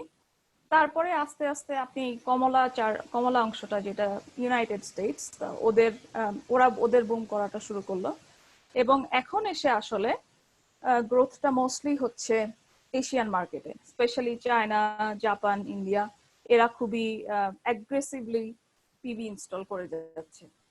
তো এই জন্য যেমন ধরেন এখন লাস্ট 4-5 বছরে আপনি যদি দেখেন তাহলে দেখবেন যে ইউরোপ মোটামুটি স্যাচুরেট করে গেছে, কারণ ওদের অনেক রিনিউয়েবলস হয়ে গেছে গ্রিডে। কিন্তু এশিয়াতে এখনো গ্রোথটা চলছে, ওরা নতুন নতুন রিনিউয়েবল প্ল্যান্ট অ্যাড করে চলতেছে। আর এটা হচ্ছে কাইন্ড অফ, আমি একটু ন্যারো ডাউন করতেছি ইউনাইটেড স্টেটস এর মার্কেটে। এখন যে কোনো সময় একটা নতুন টেকনোলজি যখন আসে তখন একটা মেজর ফ্যাক্টর হচ্ছে যে এটা কতটা অ্যাফোর্ডেবল। এখন একটা সাধারণ কনজিউমার আমার আপনার কাছে যদি ওইটার দামটা অনেক বেশি হয় তাহলে আমি এটা নিতে চাইবো না, খুবই স্বাভাবিক। তো এই জন্য রিসার্চ বা মার্কেট এমন ভাবে চেষ্টা করে যাতে কস্ট অ্যাফোর্ডেবিলিটিতে আস্তে আস্তে কমে আসে। তো এইখানে আমি ওটাই এখানে ওই চার্টটা ওটা দেখাচ্ছি কাইন্ড অফ, যে ইয়েলো কালারের লাইন যেটা, সেটা হলো যে the cost of PV system price. তো এবং আপনি যদি দেখেন তাহলে মোটামুটি 10 বছর এটা কাইন্ড অফ 70% মতো নেমে আসছে, এবং নেমে এখন যে পর্যায়ে আছে $50 ওয়াট, এটা আসলে অন্যান্য ফর্ম অফ জেনারেশনের সাথে প্রিটি কম্পিটিটিভ। যেমন on top of my mind আমার যেটা মনে হচ্ছে যে অন্যান্য ধরেন গ্যাস বা কোল ফায়ার যদি আমি বলি তাহলে অন অ্যান অ্যাভারেজ $1 হয় অন্য ফর্ম অফ জেনারেশনের জন্য, whereas PV কাইন্ড অফ $1.50 নেমে এসছে, এবং এটা আরো কমবে। তো দ্যাট মিনস যে এটা এখানে একটা ওই কজ অ্যান্ড এফেক্ট ব্যাপার আছে, যে যত কস্ট কমবে তত বেশি পিভি মার্কেটে মানে গ্রিডে অ্যাড হবে। এবং এটা এখানে দেখানো হচ্ছে যে নিউ অ্যাডিশন কিরকম হচ্ছে। এখন ইউএসএ তে সেই 2010 থেকে শুরু করে স্পেশালি লাস্ট 5-7 বছরে সোলার মোটামুটি যদি আপনি র্যাঙ্কিং করেন যে কোন নতুন প্ল্যান্টগুলি অ্যাড করা হয়েছে তার মধ্যে 1 থেকে 2 নাম্বারের মধ্যে সোলার থাকবে। এবং লাস্ট ইয়ারে এবং দিস ইয়ারেও মোটামুটি 40%-এর মতো নতুন সোলার অ্যাড করা হয়েছে, যেটা হচ্ছে গিয়ে the highest among any other sector. তো ওটাই আপনার কাইন্ড অফ এখানে হাইলাইট করা যে কেন আমরা সোলার নিয়ে কাজ করছি বা কেন সোলার নিয়ে কাজ করাটা ইম্পর্টেন্ট। ওকে, তো এটা হচ্ছে মোটামুটি ধরেন ফিল্ডের ডেপথটা বোঝানোর জন্য যে কোথায় আছি, কি নিয়ে কাজ করছি, কেন আমি সোলার নিয়ে কাজ করছি। তো আরেকটু যদি ন্যারো ডাউন করি, সেটা হচ্ছে যে আমি মানে আমার sorry I was getting some echo. Okay, I'll continue. তো আমার মেইন রিসার্চ ফোকাসটা ছিল হচ্ছে ডিস্ট্রিবিউশন নেটওয়ার্কে সোলার কিভাবে গ্রো করছে। ডেফিনেটলি যখন আমি বলছি যে সোলার গ্রো করছে, কিছু আছে যেগুলি জেনারেশন সেক্টরে গ্রো করছে, আর কিছু আছে যেগুলো মানে আপনি অ্যাজ এ কনজিউমার আমরা সোলার অ্যাড করছি, এবং distribution sector as a whole দেখতে পাচ্ছে যে অনেক বেশি সোলার সিস্টেমে অ্যাড হচ্ছে। তো ওইটা হচ্ছে আমার পিএইচডি রিসার্চের টপিকটা ছিল। এখন আমি যেটার কথা বলছিলাম যে এখন পর্যন্ত যদি আপনি পার্সেন্টেজে হিসাব করেন যে সোলারের কন্ট্রিবিউশন কি টু জেনারেশন, তাহলে খুব বেশি না, 3%। জার্মানি, জাপান, ইন্ডিয়ার জন্য around 10%, but still it's not a whole lot. কিন্তু জিনিসটা হলো যে এই পার্সেন্টেজ গুলো, এটা তো অবশ্যই একটা অ্যাভারেজ নাম্বার, কিন্তু আমি যখন লোকালি চিন্তা করি যে ধরেন আমার এখন একটা এরিয়াতে আমি আমার কয়েকটা বাসা বাড়ি কয়েকটা অ্যাপার্টমেন্ট কমপ্লেক্স আছে, সেইখানে আমি যদি চিন্তা করি, সেখানে আমি ধরেন 10 জনের মধ্যে 6 জন কি 7 জনই তাদের সোলার সিস্টেম আছে, তাহলে locally the percentage is much higher. তো সেই ক্ষেত্রে আপনি লোকালি কিছু প্রবলেম দেখবেন, যেটা আপনি যদি উপর থেকে দেখেন বা গ্রিডের একটা বার্ডস আই ভিউ দেখেন, তাহলে এই প্রবলেমগুলি হয়তো দেখতে পাবেন না। তো এখন এই ডিস্ট্রিবিউশন নেটওয়ার্কে এই জন্য কিছু লোকাল প্রবলেম হয় যদি অনেক বেশি পিভি হয়। এবং অনেক বেশি পিভি বলতে আমি যেটা বুঝাচ্ছি সেটা হলো যে not right now, maybe couple years ahead, যখন আমরা বলছি যে এই গ্রোথ ট্র্যাজেক্টরিটা যদি সেম থাকে, যে একই পরিমাণে নতুন নতুন পিভি অ্যাড হচ্ছে, তাহলে কি ধরনের সমস্যা হতে পারে। তো এই সমস্যাটা ডিস্ট্রিবিউশন নেটওয়ার্কের অনেক ধরনের সমস্যা হতে পারে, বাট আমি এখানে মোস্টলি অপারেশনাল অ্যাসপেক্টে কি প্রবলেম হতে পারে সেগুলি হাইলাইট করছি এখানে। তো এক হতে পারে যে আপনি অনেক বেশি জেনারেশন করছেন, যে আপনার লোড নাই। যেমন অভিজিতের একটা স্লাইডেও বলছিল, সেটা হলো যে ধরেন দুপুরের টাইমে বাসায় কেউ নাই, সবাই মোটামুটি কাজে গেছে। ওই সময়টা হচ্ছে যে আপনার বাইরে সান বেশি, তো আপনি যদি সোলার থাকে তাহলে আপনি বেশি জেনারেট করছেন, কিন্তু ওই একই টাইমে আপনার হয়তো লোড নাই, তাহলে জেনারেশনটা কোথায় যাচ্ছে? যেহেতু এটা গ্রিডে কানেক্টেড, সেহেতু সে ইলেকট্রনের ফ্লোটা উল্টা দিকে যাচ্ছে। So it's causing some reverse power flow, যেটা ওই আবার ওই একই কথা যে এক্সকিউজ মি, সরি,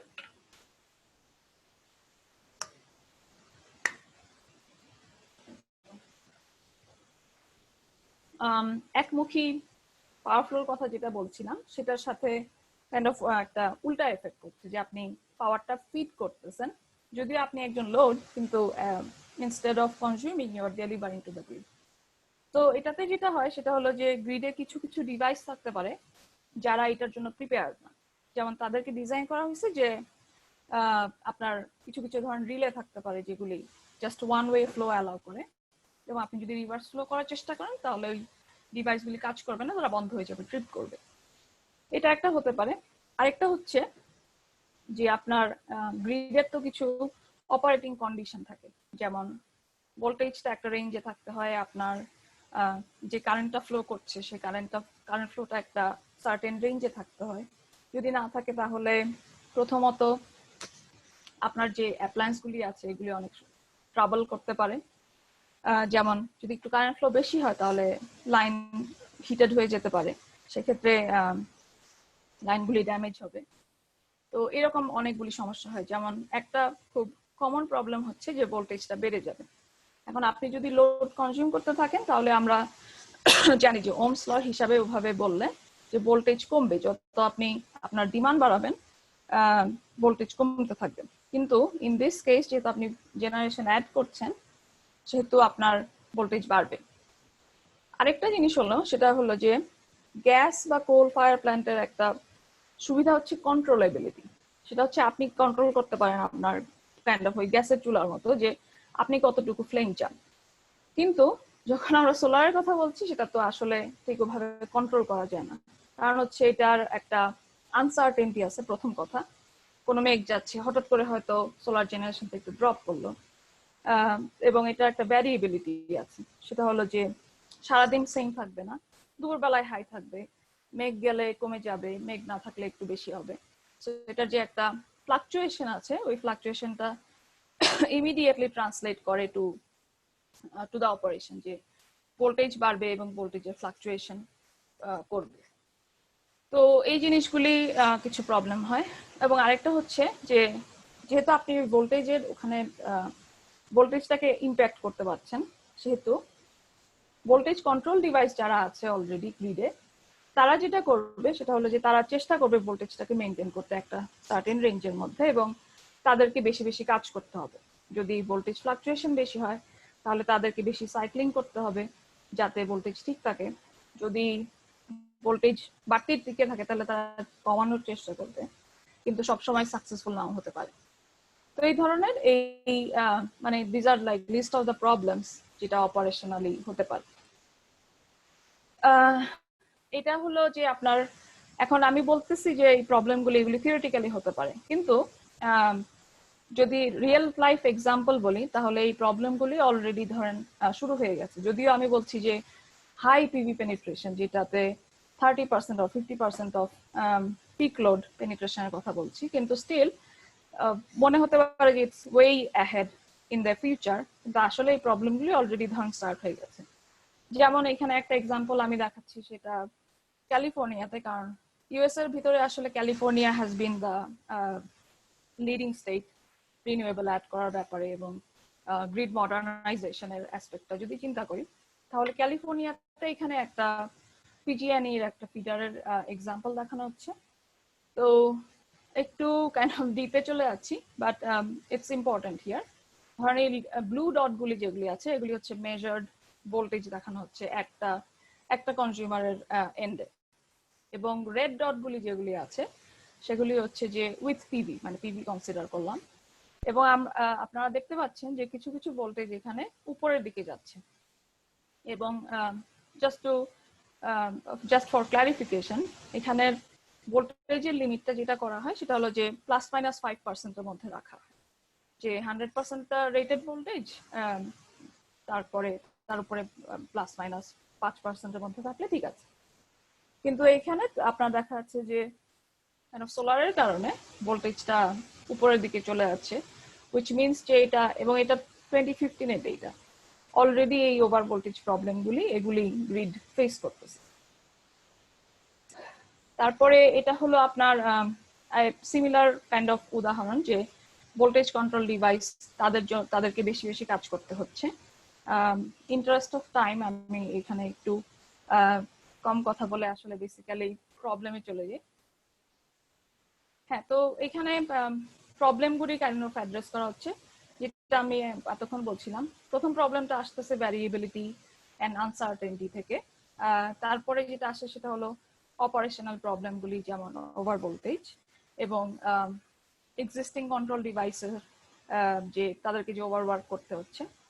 আরেকটা হলো যে এফেক্টিভলি আমি কিভাবে সোলার এনার্জিটাকে ইউজ করতে পারি। তো এখানে ধরেন আমি পিএইচডিতে যেটা আমার ওই মেইন কন্ট্রিবিউশন ছিল সেটা হচ্ছে যে এখন পাওয়ার ইলেকট্রনিক্স অনেক অ্যাডভান্স করেছে, এবং পিভি ইনভার্টার হচ্ছে basically the piece that sits between your solar system and your grid connection. এবং এই ইনভার্টারগুলি এখন অনেক সফিস্টিকেটেড টেকনোলজি, তাদের পক্ষে দেওয়া সম্ভব। এটাকে যদি আমি লেভারেজ করি তাহলে কিছু কিছু সমস্যা যেটা পিভি পেনিট্রেশনের দেখতে পাচ্ছি সেগুলি কমানো সম্ভব। তো এটা একটা সলিউশন। আরেকটা হচ্ছে যে আপনি কিছু অ্যাডিশনাল অ্যাসেট দিতে পারেন, যেমন লোড যদি চান কন্ট্রোল করতে পারেন, এনার্জি স্টোরেজ দেওয়া যায়। আরেকটা হচ্ছে ওই গ্রিডের সাথে কমিউনিকেশনটা করা, যাতে পিভি কে ম্যানেজ করা যায়।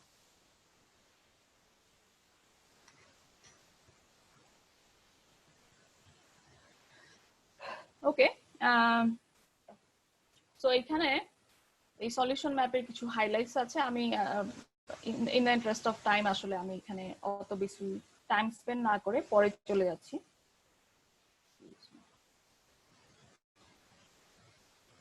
ওকে, so this is one of the noble contribution যেটা ছিল আমার পিএইচডিতে। সেটা হলো যে পিভি যদিও এটা আনসার্টেন, কিন্তু পিভি কে ফোরকাস্ট করা সম্ভব। এবং আমি যদি বলি যে লার্জ স্কেলে যে সোলার প্ল্যান্ট গুলি আছে তারা তো অবশ্যই কিছু ফোরকাস্টিং করে, কিন্তু দ্য থিং ইজ ওই যে কোনো সময় যখন জিনিসপত্র ফোরকাস্ট করবেন ওটার একটা সার্টেন টাইপ অফ এরর থাকবে।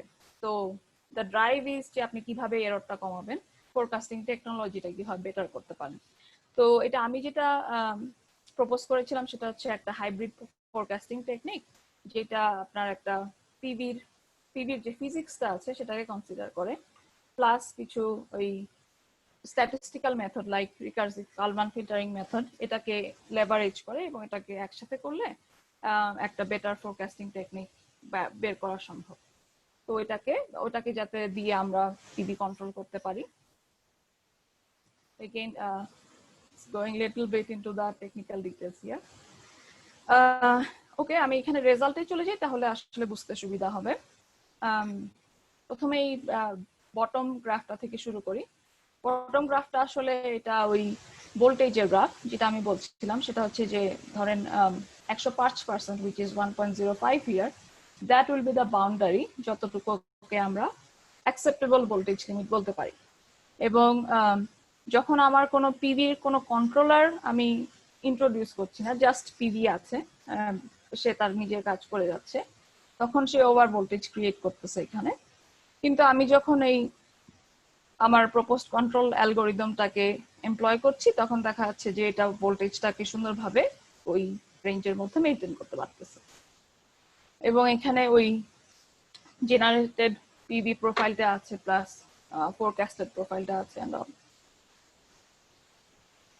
ওকে, এখানে দুইটা ইন্টারেস্টিং রেজাল্ট আছে, আমি জাস্ট একটু বলি। সেটা হলো যে ধরেন আপনার অনেকগুলো পিভি সিস্টেম আছে, এখন সব সময় আপনাকে কন্ট্রোল করতে হবে না, কিছু কিছু জায়গায় কন্ট্রোল করতে হবে, কিছু কিছু জায়গায় হবে না। এবং যদি আপনার কন্ট্রোলের অবজেক্টিভটা থাকে যে আমি আমার গ্রিড অপারেশনটাকে সেম রাখবো, ইন দিস কেস যে ভোল্টেজটাকে কাইন্ড অফ ওই রেঞ্জের মধ্যে মেইনটেইন করব, তাহলে ধরেন এটা হলো one of the larger PV systems, তাহলে এটার কিছুটা কার্টেলমেন্ট করা দরকার হতে পারে। কারণ হচ্ছে যে আমার অনেক বেশি জেনারেশন আছে, আমার তো লোড নাই, তাহলে আমি যেটা করতে পারি সেটা হচ্ছে যে আমি ইনভার্টারকে বললাম যে তুমি এই একটা সার্টেন থ্রেশহোল্ডের উপরে যেও না, এ পর্যন্ত সাপ্লাই করো, বাকিটাকে কাইন্ড অফ ওয়েস্ট করতে হবে। Excuse me. কিন্তু যদি আপনার এটা একটা স্মলার পিভি সিস্টেম হয়, যেমন এখানে সেকেন্ড স্লাইডে যেটা দেখানো হচ্ছে, সেটা হলো যে স্মলার পিভি সিস্টেমকে সেটা হয়তো করতে হবে না। কারণ হচ্ছে স্মলার পিভি সিস্টেমটা আসলে ওভাবে যদি গ্রিডের কথা চিন্তা করেন তাহলে সে প্রবলেমে অতটা কন্ট্রিবিউট করছে না যতটা লার্জার পিভি সিস্টেম করতেছে। ইয়া, সো এগুলি হচ্ছে kind of the summary results if I may. আর এটা হলো যে ওই ভোল্টেজ কন্ট্রোল ডিভাইসের কথা যেটা বলছিলাম, ব্ল্যাক লাইনটা দেখাচ্ছে যখন কোনো পিভি নাই তখন সে নর্মালি পার ডেতে 8 বার কি 10 বার সাইকেল করতেছে। কিন্তু যখন পিভি থাকে এন্ড স্পেশালি যদি কোনো ক্লাউডি ডে থাকে তাহলে তাকে অনেকবার সাইক্লিং করার প্রয়োজন হতে পারে। কিন্তু যদি আমরা এই কন্ট্রোল মেথোডোলজি অ্যাপ্লাই করি তাহলে সেটা অনেকখানি কমে আসে। তো এটা হচ্ছে মেইনলি দ্য কন্ট্রিবিউশন। এখন খুব কুইকলি আমি একটু এনার্জি স্টোরেজ নিয়ে কথা বলি। তো এনার্জি স্টোরেজ যেটা, সেটা হলো যে অনেক ধরনের এনার্জি স্টোরেজ করা সম্ভব। এবং বাসাবাড়ির কথা যদি না বলি, ওভারঅল গ্রিডের কথা চিন্তা করলে এখানে অনেক ধরনের টেকনোলজি আছে, যেমন পাম্পড হাইড্রো, কম্প্রেসড এয়ার, এগুলি হলো more grid level or large scale energy storage, যেটা ইউনাইটেড স্টেটসে খুব পপুলার। বাট ছোট স্কেলে যদি বলি সেটা হচ্ছে lithium ion battery, normal battery যেগুলি আছে সেগুলি খুব পপুলার। কারণ হচ্ছে আপনারা দেখতে পাচ্ছেন ডিসচার্জ টাইম যেটা, সেটা ফাস্টার হতে পারে। আমার যদি দরকার 1 মিনিটের মধ্যে আমি ওটাকে ডিসচার্জ করতে পারি। Same goes for lead acid battery. এবং এই কারণে এটা আপনার এই গ্রিডের রিলায়েবিলিটি বা অপারেশন রিলেটেড যে অ্যাপ্লিকেশন আছে সেগুলির জন্য খুব মোর অ্যাপ্লিকেবল। এবং নাওয়াডেজ যেটা দেখা যাচ্ছে যে এই ব্যাটারিগুলি ইন্টিগ্রেটিং রিনিউয়েবলস এর ক্ষেত্রে খুব হেল্পফুল। এবং যদি আপনার গ্রিডে এরকম কিছু লোকাল পিক থাকে যেটাকে আপনি ম্যানেজ করতে চান, সেটার জন্য এগুলো খুব হেল্পফুল টেকনোলজি। আচ্ছা, তো এইখানে যেটা বলছিলাম সেটা হলো যে এনার্জি স্টোরেজ আপনার সোলার অথবা এই ধরনের রিসোর্সেস যেগুলি একটু ভ্যারিয়েবল সেগুলির সাথে খুব ভালো যায়। তার কারণ হচ্ছে আপনি যদি এটাকে কম্বাইন করতে পারেন তাহলে অ্যাজ এ হোল এটা আর একটু বেটার ম্যানেজেবল হয়। এবং শুধু excuse me, Shibani, sorry to interrupt. I Yeah. think there's some comment in the chat window.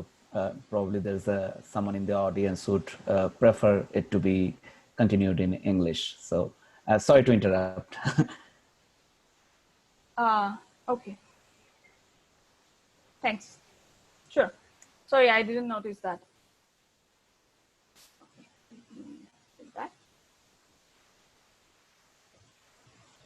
Okay, so as I was saying that energy storage, when it's combined with other forms of renewables, is very valuable in the sense that you can get lots of financial incentives, because everyone knows that that kind of makes the renewable energy storage resource more manageable.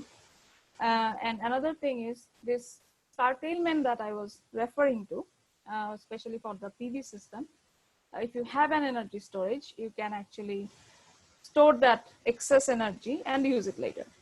So in that sense, energy storage is making the solar or wind power plants hybrid in a sense and making them better. Okay, and this is a very simple representation of what we can do. Basically, what happens is if we see that there is a need of curtailment, then you can choose to charge the battery with that curtail power. And if not, and especially when you're seeing some rapid changes in the voltage, especially on the fluctuation end, then you can go ahead and discharge your battery so that the fluctuation is better managed. So this is the sense of this methodology that I propose. And then these are some of the salient results that I'm presenting here. Again, excuse me, talking about the top graph here. This is the voltage profile that we are looking at. The blue line shows voltage just with PV and red line shows voltage with PV. If we have, with energy storage. If we have energy storage, then the voltage will be better managed and within some predefined threshold, if we may. And there are some other graphs here for the generated PV and battery energy storage profiles. Okay, so with that, it looks like we are almost at the 9:30 mark. I'll take a quick pause and thank you all. We can move on to the question and answer session then. Over to you, Sajid. Well, thank you so much, Shibani, first of all, for the nice talk. So I see that one person requested in the audience member to switch back the discussion to English, and I apologize. So usually if there is no objection from the audience members, that first speaker, also the second speaker said that they wanted to continue the discussion in Bengali. So if no one objects, we would permit the discussions to continue in Bengali. But since we have some international audience, we would continue the discussions and question answer session in English here. So also, I'm really happy that we have a lot of participants today in our event. We had one of our course teacher, Dr. Redwan Noor Sajjad. So he stopped by during the presentation and he left a feedback. I think I'm not sure if he's still there in the chat box. So probably he left already. And also many of our speakers for the future events are right now in the audience member, Dr. Himadri Shekhorde, Dr. Muhaimin Islam, Orunodoy Saha, Dr. Fahim Rahman. We plan to host all of them in our future events in the Meet the Young Professional, and we would advertise the events accordingly. So now, right now, I'll try to go through the questions that are already asked in the chat box. So I think the first question was asked by Shatoki Bonik. So Shatoki, if you unmute yourself and first introduce yourself and then ask the question.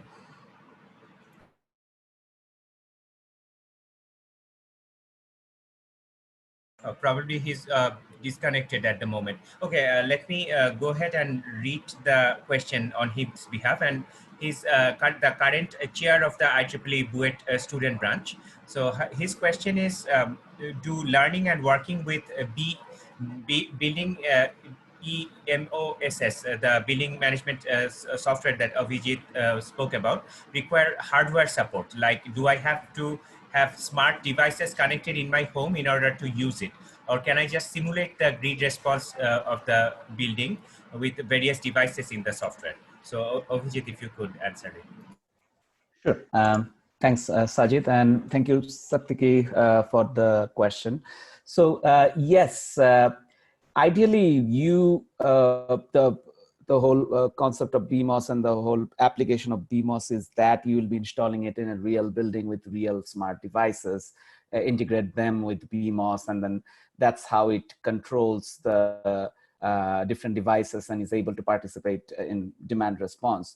But just for testing and development purposes, for people who just want to do R&D and just want to explore BMOS a little bit more, I believe in the open source version that we have released, there's a feature that I had developed, which is emulating devices. So there are some device emulators in the package that you can use and run just to simulate, if you don't have actual smart devices, just to simulate the action of different devices and see how BMOS reacts. So yes, there is a capability or functionality for emulated devices, but ideally the reason BMOS was invented, the reason you're supposed to install in your building is you'll have smart devices and you'll connect them to BMOS and be able to control loads. Thank you Thanks, very much. Sajid. And a second question is from Shamsul Zoha Shumon. I think I see him in the audience member. So if you can unmute yourself and introduce yourself first and then ask the question.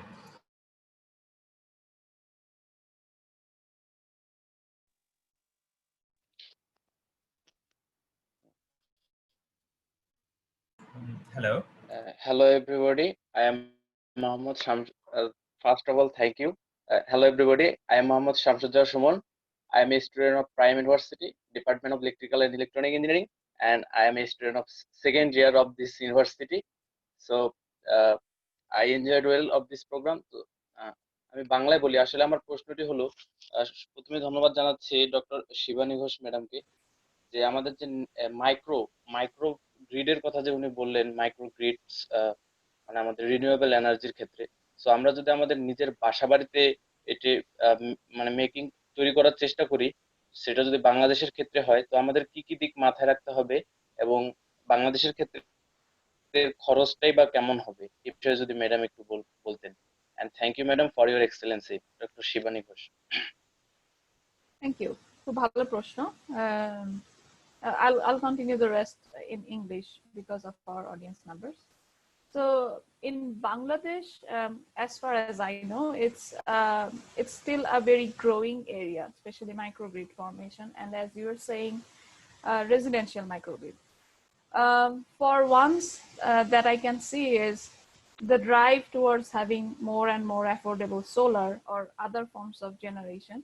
Usually microgrid markets are dominated with solar generation. There are some where you can have some backup diesel systems, diesel generators. So those are two key elements here. And definitely another one is the battery energy storage, because you need some form of storage, because microgrid generation and load might not be always matching. So these are the three key elements, I'd say: the generation, the backup, and the storage. So another thing, another piece that you asked about is the cost. That's a very good question.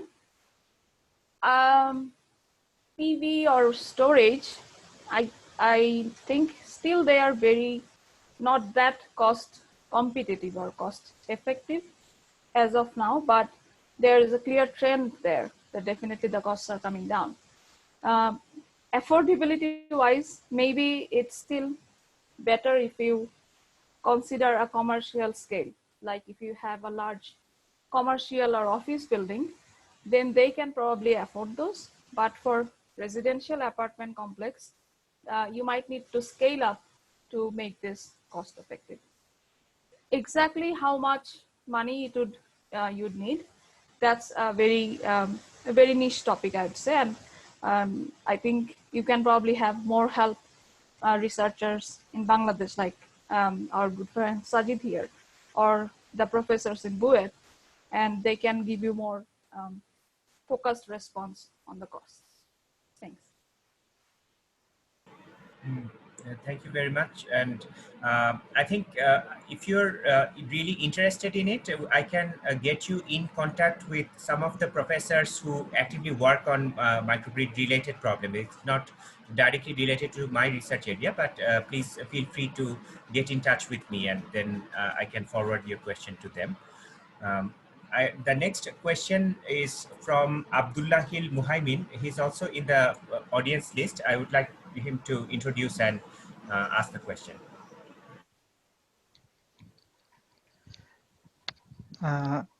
Assalamu alaikum. Hello everybody. My name is Abdullahil Muhaimin, and I graduated from MIST in AAA discipline. My question was, as I posted in the chat box, is that what what are the opportunities for entrepreneurs in Bangladesh in if any private firm wants to build and develop software for active firmware regarding the house automation systems in Bangladesh perspectives. What are the opportunities for the young entrepreneurs and the innovative entrepreneurs who wants to work in this sector? And if they want to help and cooperate and organize, coordinate with our country government.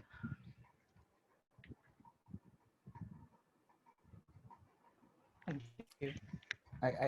So the question was regarding home automation systems. So I'm guessing I'll be taking that question. There are a couple of facets to your question, Abdullah, and thank you for the question, first of all. The first facet is what are the opportunities. I believe there's a lot of opportunity right now in the market of Bangladesh to introduce these smart devices or automation systems. But personally, again, this is my personal opinion, I guess it's the same story as Shibani just answered in her previous answer. I think for it to be economically viable, the target might be initially commercial buildings rather than residential market, because residential market still is a bit scattered, and it's the price point might not be exactly lucrative for residential customers to start implementing automation systems within their homes. I believe the market might go with commercial sector first and then gradually move towards residential sector. So that's one thing that I personally feel. And regarding the question of how government can help, that's rather policy related question and more pertaining to Bangladesh, the current situation in Bangladesh. And I'll leave the answer of that question to someone who's more proficient in dealing with government and dealing with this kind of policies regarding the businesses with home automation systems or stuff like that. So I'll refrain from making any comment in that regard. But just to answer the overall question, I do believe that there's a lot of opportunities there for entrepreneurs in Bangladesh. Thank you, sir. Thank you. Thank you very much. Yeah, thank you very much. Next question is from Saraf Mehnas. So Saraf, if you could introduce yourself and ask the question. Thank you. I'm Saraf Mahnas. I'm also a recent graduate from BUET EEE. So my question is to Dr. Ghosh about the future of solar and PV research in USA and Europe. Mainly I wanted to know that, like, what are the other major challenges that solar and PV research will face in the upcoming years as PV becomes a bigger portion of the total generation? Yeah, thanks, Sarah. That's a very good question. You know, planning wise, so since I was referring to all those global growth charts or local growth charts, planning wise, people are aware what kind of problems are actually gonna be there when PV gets a better share of the generation bag as a whole. But when actually, you know, things start rolling out and you get to see a lot of PV, then there will be a lot of operational problems that may be that may need some real-time solutions that I'm referring to here. planning wise, definitely there has been long research going on and lots of framework has been there, but operationally there will be lots of additional problems. Another thing here is that actually doesn't directly pertain to PV, but you know, kind of like the overall growth of DERs that we are seeing. One is many people nowadays are interested in having PV, but with storage, as I was saying. So that makes PV a hybrid one. So then you'll see another set of problems with that.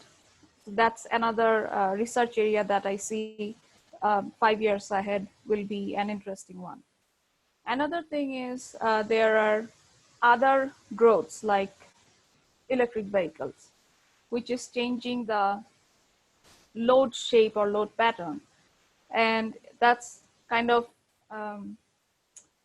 complementing the change that you're seeing in the PV landscape as well. So there will be a lot of these interdisciplinary problem areas where there are PVs definitely, but then in parallel, you're seeing a lot of other growth areas. So that will be a good research area going ahead 5 years down the road. That's my perspective. Thank you. Thank you very much. Next question is from Musabir Sakib. If you could unmute yourself and introduce and ask. My name is Musabir Sakib. I am a recent graduate from Barcelona University of Science and Technology. My question was to Dr. Ghosh, and my question was, is it possible completely replace coal-generated power plant by a renewable source like solar power plant in a country like Bangladesh? You know, great question. Love the question. So is it possible? Yes. Theoretically, definitely it's possible. Thank you, Musabir. But if I, you know, take it with a little kind of grain of reality here, it might be a little challenging for Bangladesh because solar actually needs a lot of footprint, if you think about it. I'm specifically talking about photovoltaics. There are other forms of generation like concentrating solar power plants, which have lesser footprints. But if I am just talking about solar PV, then say, for example, if you have a sizable PV in your rooftop that will generate, say, 6 to 10 kilowatts. So if you think about the overall load in Bangladesh, you actually need a whole lot of solar PV. And then you will need a lot of space to host that PV. So that might be a little difficult given that Bangladesh is a populated country and we don't have that much empty land spaces where you can have these large scale, utility scale solar plants. But having said that, I think the point is not to actually have everything replaced by solar, but have renewables as a portfolio and make sure that our carbon footprints are less. So that way, maybe there are other forms of generation that you can have, like hydro is also one big resource where it doesn't leave a lot of greenhouse gas for our environment. Another way would be to collaborate with neighboring countries where if they have large solar, then we can buy power from them. That'll be another way. But locally, local generation, just to do that with solar might be a little difficult, theoretically speaking. But thanks, Musabir. Thank you. Thank you very much. The next question is from Dr. Taskin Jamal. If you could introduce yourself and ask the question. Thank you, Sajid. Hello, Avijit, and hello, Shibani. Thanks for a nice presentation. While I was doing my PhD a couple of years back in Australia, I had a kind of like similar project what Shivani you have done. So I was big interested to know what's the utility thinking in United States regarding the reactive power injection from the PV plants. And because in Australia, the utilities can decide actually whether they would like to do it or not. And when I was working, they didn't actually permit it. So power factor was totally 1. So what's the situation in US? I just wanted to know. And my second question is, I did work with short-term PV forecasting. So we used a fisheye lens camera that we call a sky imagery-based camera. So did you have any chance to go through any comparative analysis with different techniques, and did you see any interesting result? Thank you. If you could also introduce yourself, Dr. Jamal. Oh, sorry. I did my PhD from Australia a couple of years back, and last year I came back to Bangladesh and now working in Aftonullah University. Thanks. Shibani, you could go ahead. Yeah, thank you. Thanks, Toskin, and hi there. Thank you for joining. I know we have probably never talked like one-to-one, but I know you through common friends. And thanks for the question. So for the first question, in utility, there is definitely a trend here where they have the provision of having reactive power injection from utility scale plants. And I can speak from my very recent experience that I had with a rather a small utility that's here in Colorado, and they have one large plant. I mean, comparatively large given their utility size, which is a 200 kilowatt PV plant. And they have the provision, and they actually have that control mechanism within their dispatch center, within their control center. So they can do it, but they usually don't. When they need, they have the provision and they can do it. So that's like my very recent experience that I'm seeing. Coming back to your second question, so I didn't get to the deep details of the forecasting methodology or the technology that I proposed. But in some of my work that I published around 2016 timeframe, I did do some, like kind of literature background. So the method that I proposed, that doesn't really contain any sky imaging technology, but I did report some of the previous work that I studied. And in a whole, it looks very promising, and I'd love to work in that area. But I was mostly working with high resolution data set and how we can leverage that. And data set meaning not really imaging data set, but measurement data from the grid interface, like PV inverter data or PV solar irradiance data. So that's the space I worked in. But the sky imaging technology is definitely a very promising area, given that all the image processing technologies are thriving ahead. Thanks, Shivani. Hope we'll have a chance to collaborate in future. Sure, thanks. Thank you very much. And the last question in the chat box is by Sajjaduddin Mahmood. Sajjad, if you could go ahead and ask the question and introduce yourself. Thank you, Saj Mohammed sir, and thank you to the speaker for this very wonderful presentation. So I have two questions to Dr. Ghosh. One is as we are talking about a lot of mitigation procedure like energy storage to improve the grid stability and in respect of security issues and all that. And all these things are like the technical perspective. Now, as I'm working with infrastructure development company, it called that is the prominent, the most famous financier in Bangladesh in the field of renewable energy.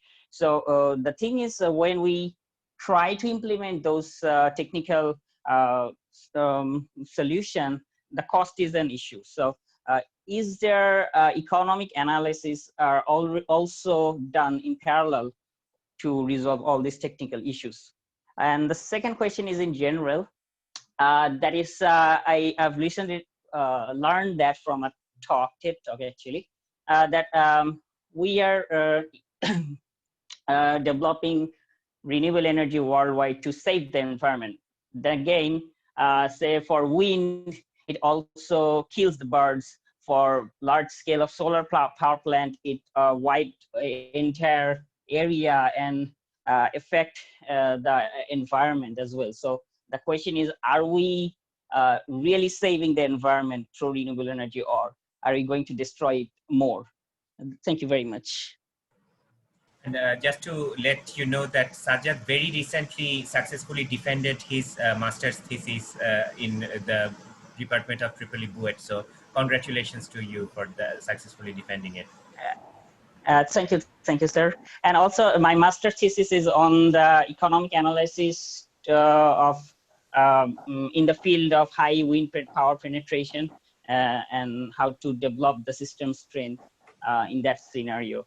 So that's why I had that the idea of that economic analysis, and I just want to know what's the scenario in US as well. Okay, thank you, Sajjad, and congrats again. So your first question is a very valid question, definitely. And as I reiterated in my presentation, economics is something that goes very closely hand in hand with technology development. So in US, there are a lot of, you can just go and search for cost benefit analysis of renewables, and you'll find hundreds of papers and publications on that. And as I was saying, cost competitiveness is one thing that is driving the solar PV industry growth. And we might see the same, and that the same push is there for energy storage market as well. Now, coming back to Bangladesh's market, so I'll kind of refer to Avijit's point here earlier, that that pertains more to the Bangladesh's policy framework and how Bangladesh government in general is incentivizing these markets, because let's be honest, actually all of these are basically driven through government initiatives. We have seen that in Europe, we are seeing that here in States, and same goes in the Asian countries. So if there are lots of financial incentives from government perspective, then definitely, the barriers that you're seeing, cost, that will come down, because the technology is already there. And many a times it's actually the way the costs are modeled. So if you see how are we coming up with this certain number of dollar per kilowatt hour, then you will see there are a lot of these different components. Some comes from hardware, some comes from software, some comes from the market adoption, taxes, blah, blah, blah. So overall, then the cost will come down a lot. Another pointer that I can give you is, currently I'm working at NREL, and they have a lot of publicly available studies that you can refer to, where they are talking about this economic impacts or the economic aspects of renewables. So you can refer to those reports. Coming back to your second question, that's a good question, and I'll open the floor for my fellow speakers to comment here. Definitely, when you're saying that whether we are saving the planet with renewables or not, there is definitely no straight answer here. Any technology, nothing is actually all good, or if I may, that there is no free lunch. So no technologies will have only pluses and no minuses. And this particular event that you're talking about, that wind power plants are maybe harmful to bird species, that definitely is there. But the overall objective of driving the renewables growth has been to decarbonize the overall um, power generation sector. So given that goal, or keeping that in mind, then you'll see lots of growth in the renewables area. But there needs to go some parallel research here and make sure that we are actually taking these barriers down, or actually making it more safer, or making it more, I would say, user-friendly when we are talking about the whole planet. But I'd love to hear some thoughts from Avijit and Sajid. Avijit, you go ahead if you want to ask. Sure, I would echo mostly what Shibani said. Agreed completely. Again, the main point here is that we have a lot of dependency on fossil fuels for power generation. And that's the market that's trying to be, that's the target of change for the renewable energy resources penetration.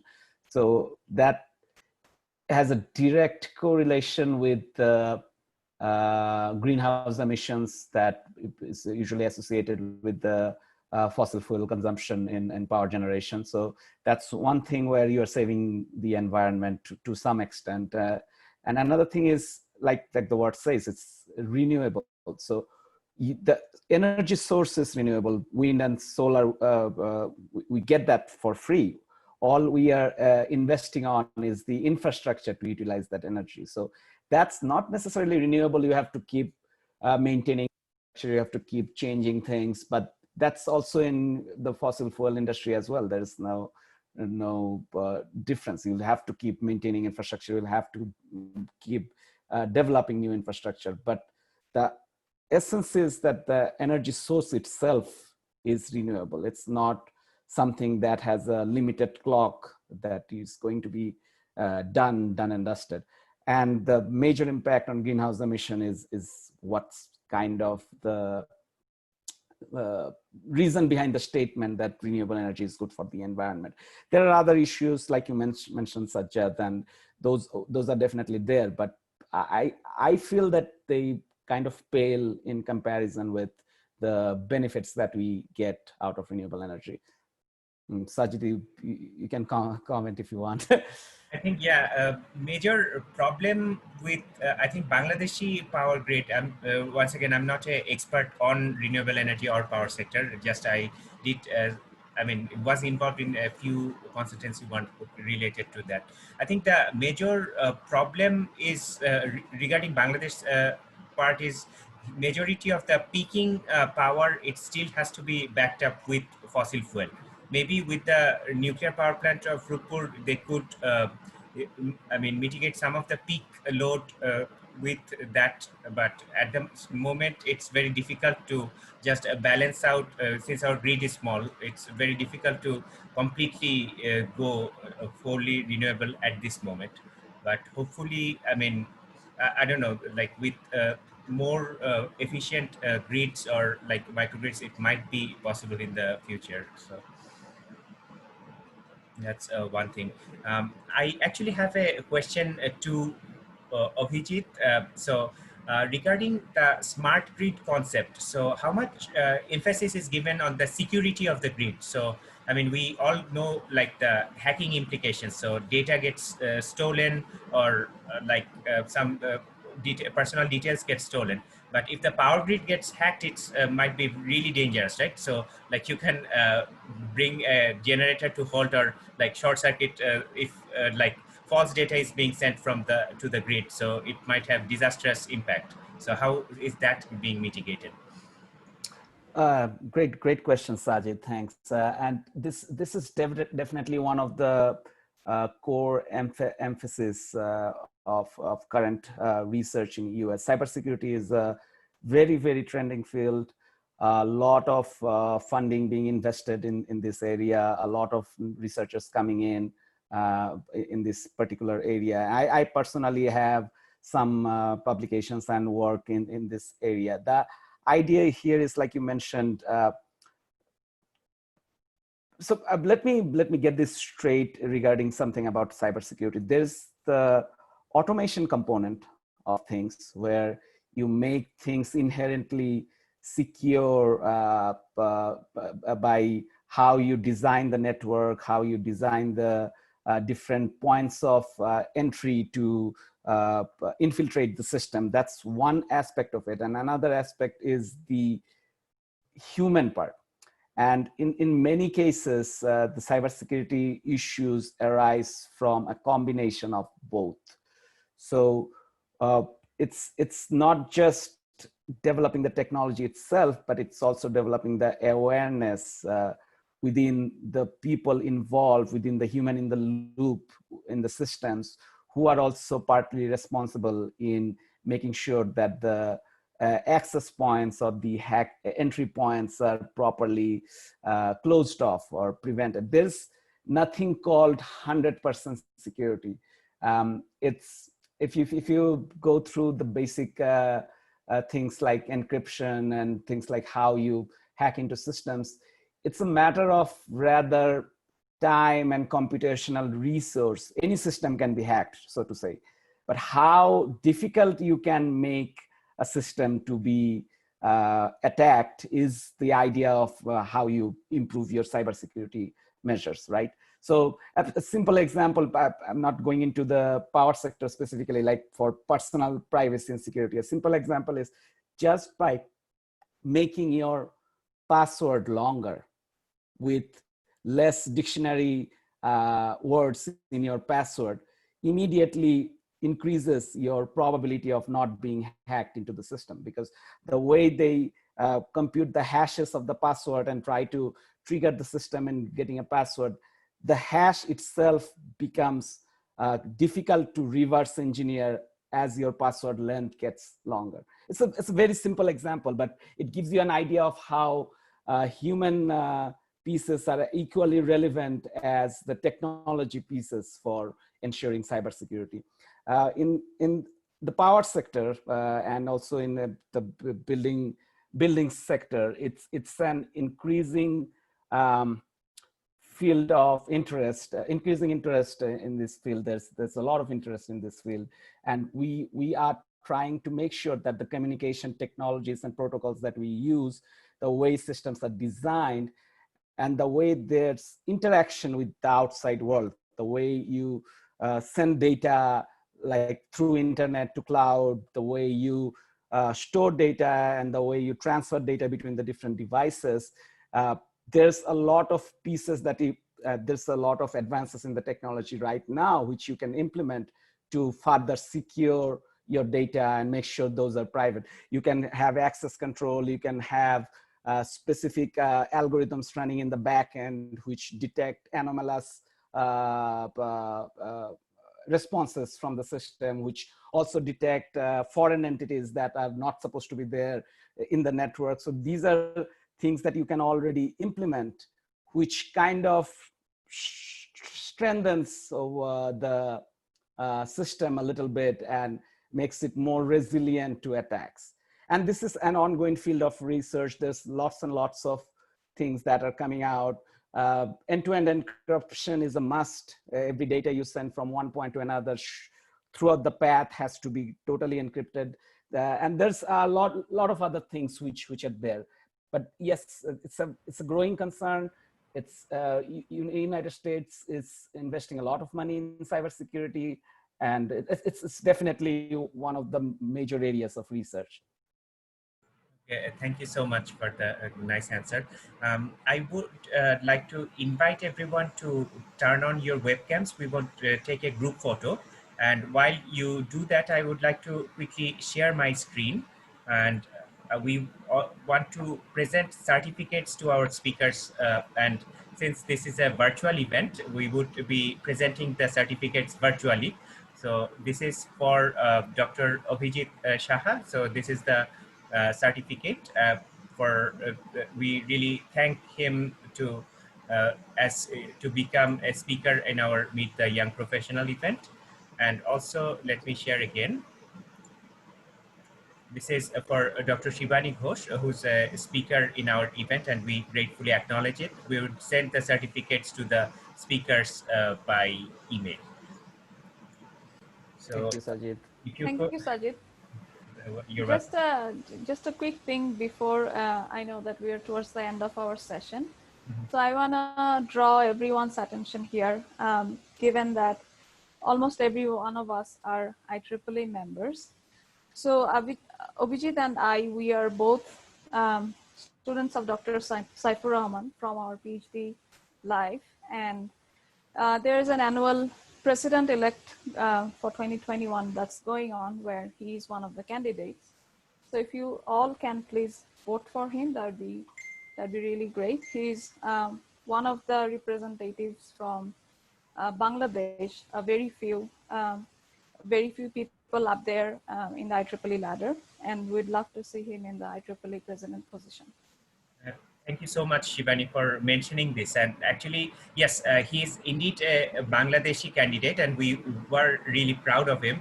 But also, he's also a really capable candidate. So he was the president of the PES, and he has done a tremendous lot of volunteering activities. So I think indeed he deserves to be the president. So I would encourage everyone to cast your votes timely, and then of course, you could choose whoever you feel is the right candidate, but I personally feel that he is the right candidate to become the president of IEEE. So I would also echo the whole thing that Sajid, that Shibani said. I will personally vote Dr. Saifur Rahman. He deserves to be in that position. And if you are IEEE members, it doesn't take long to go in there and vote. If you're IEEE members and you feel that Dr. Saifur Rahman deserves the position, please feel free to go in and vote for him. And as Sajid, I think before you move on, there's just one response from Dr. Fahim Rahman in the chat window, okay. Which kind of adds to my answer for your cybersecurity question. So it's definitely worth mentioning, I guess. Yeah, hopefully Fahim is supposed to give a talk in the future as well. So we would have a longer discussion regarding this in his session as well. So if you're all are ready, we would like to take the photograph now. So please feel free to turn on your webcams. And okay, I'm going to wait for some time. Hi, Sakib. Hriday is here.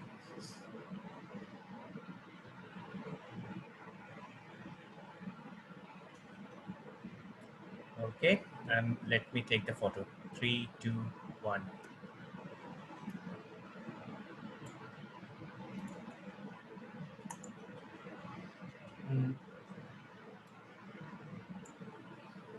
A lot of you send me emails regarding the presentations. So typically we record the sessions live, and then we share the recording with the speakers who first have a look at it. And then if they are okay with sharing the presentation publicly, only then we make the YouTube presentation available through our YouTube channel and publicly in our Facebook page.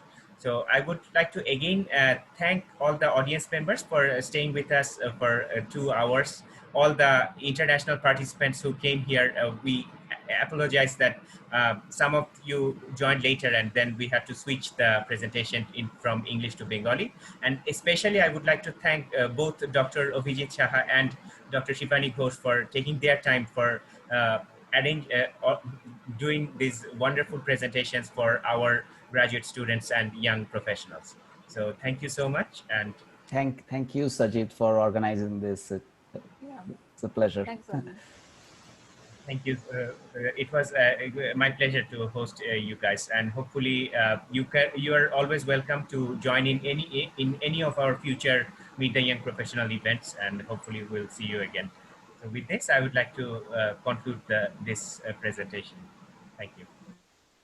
Thanks, everyone. Thank you.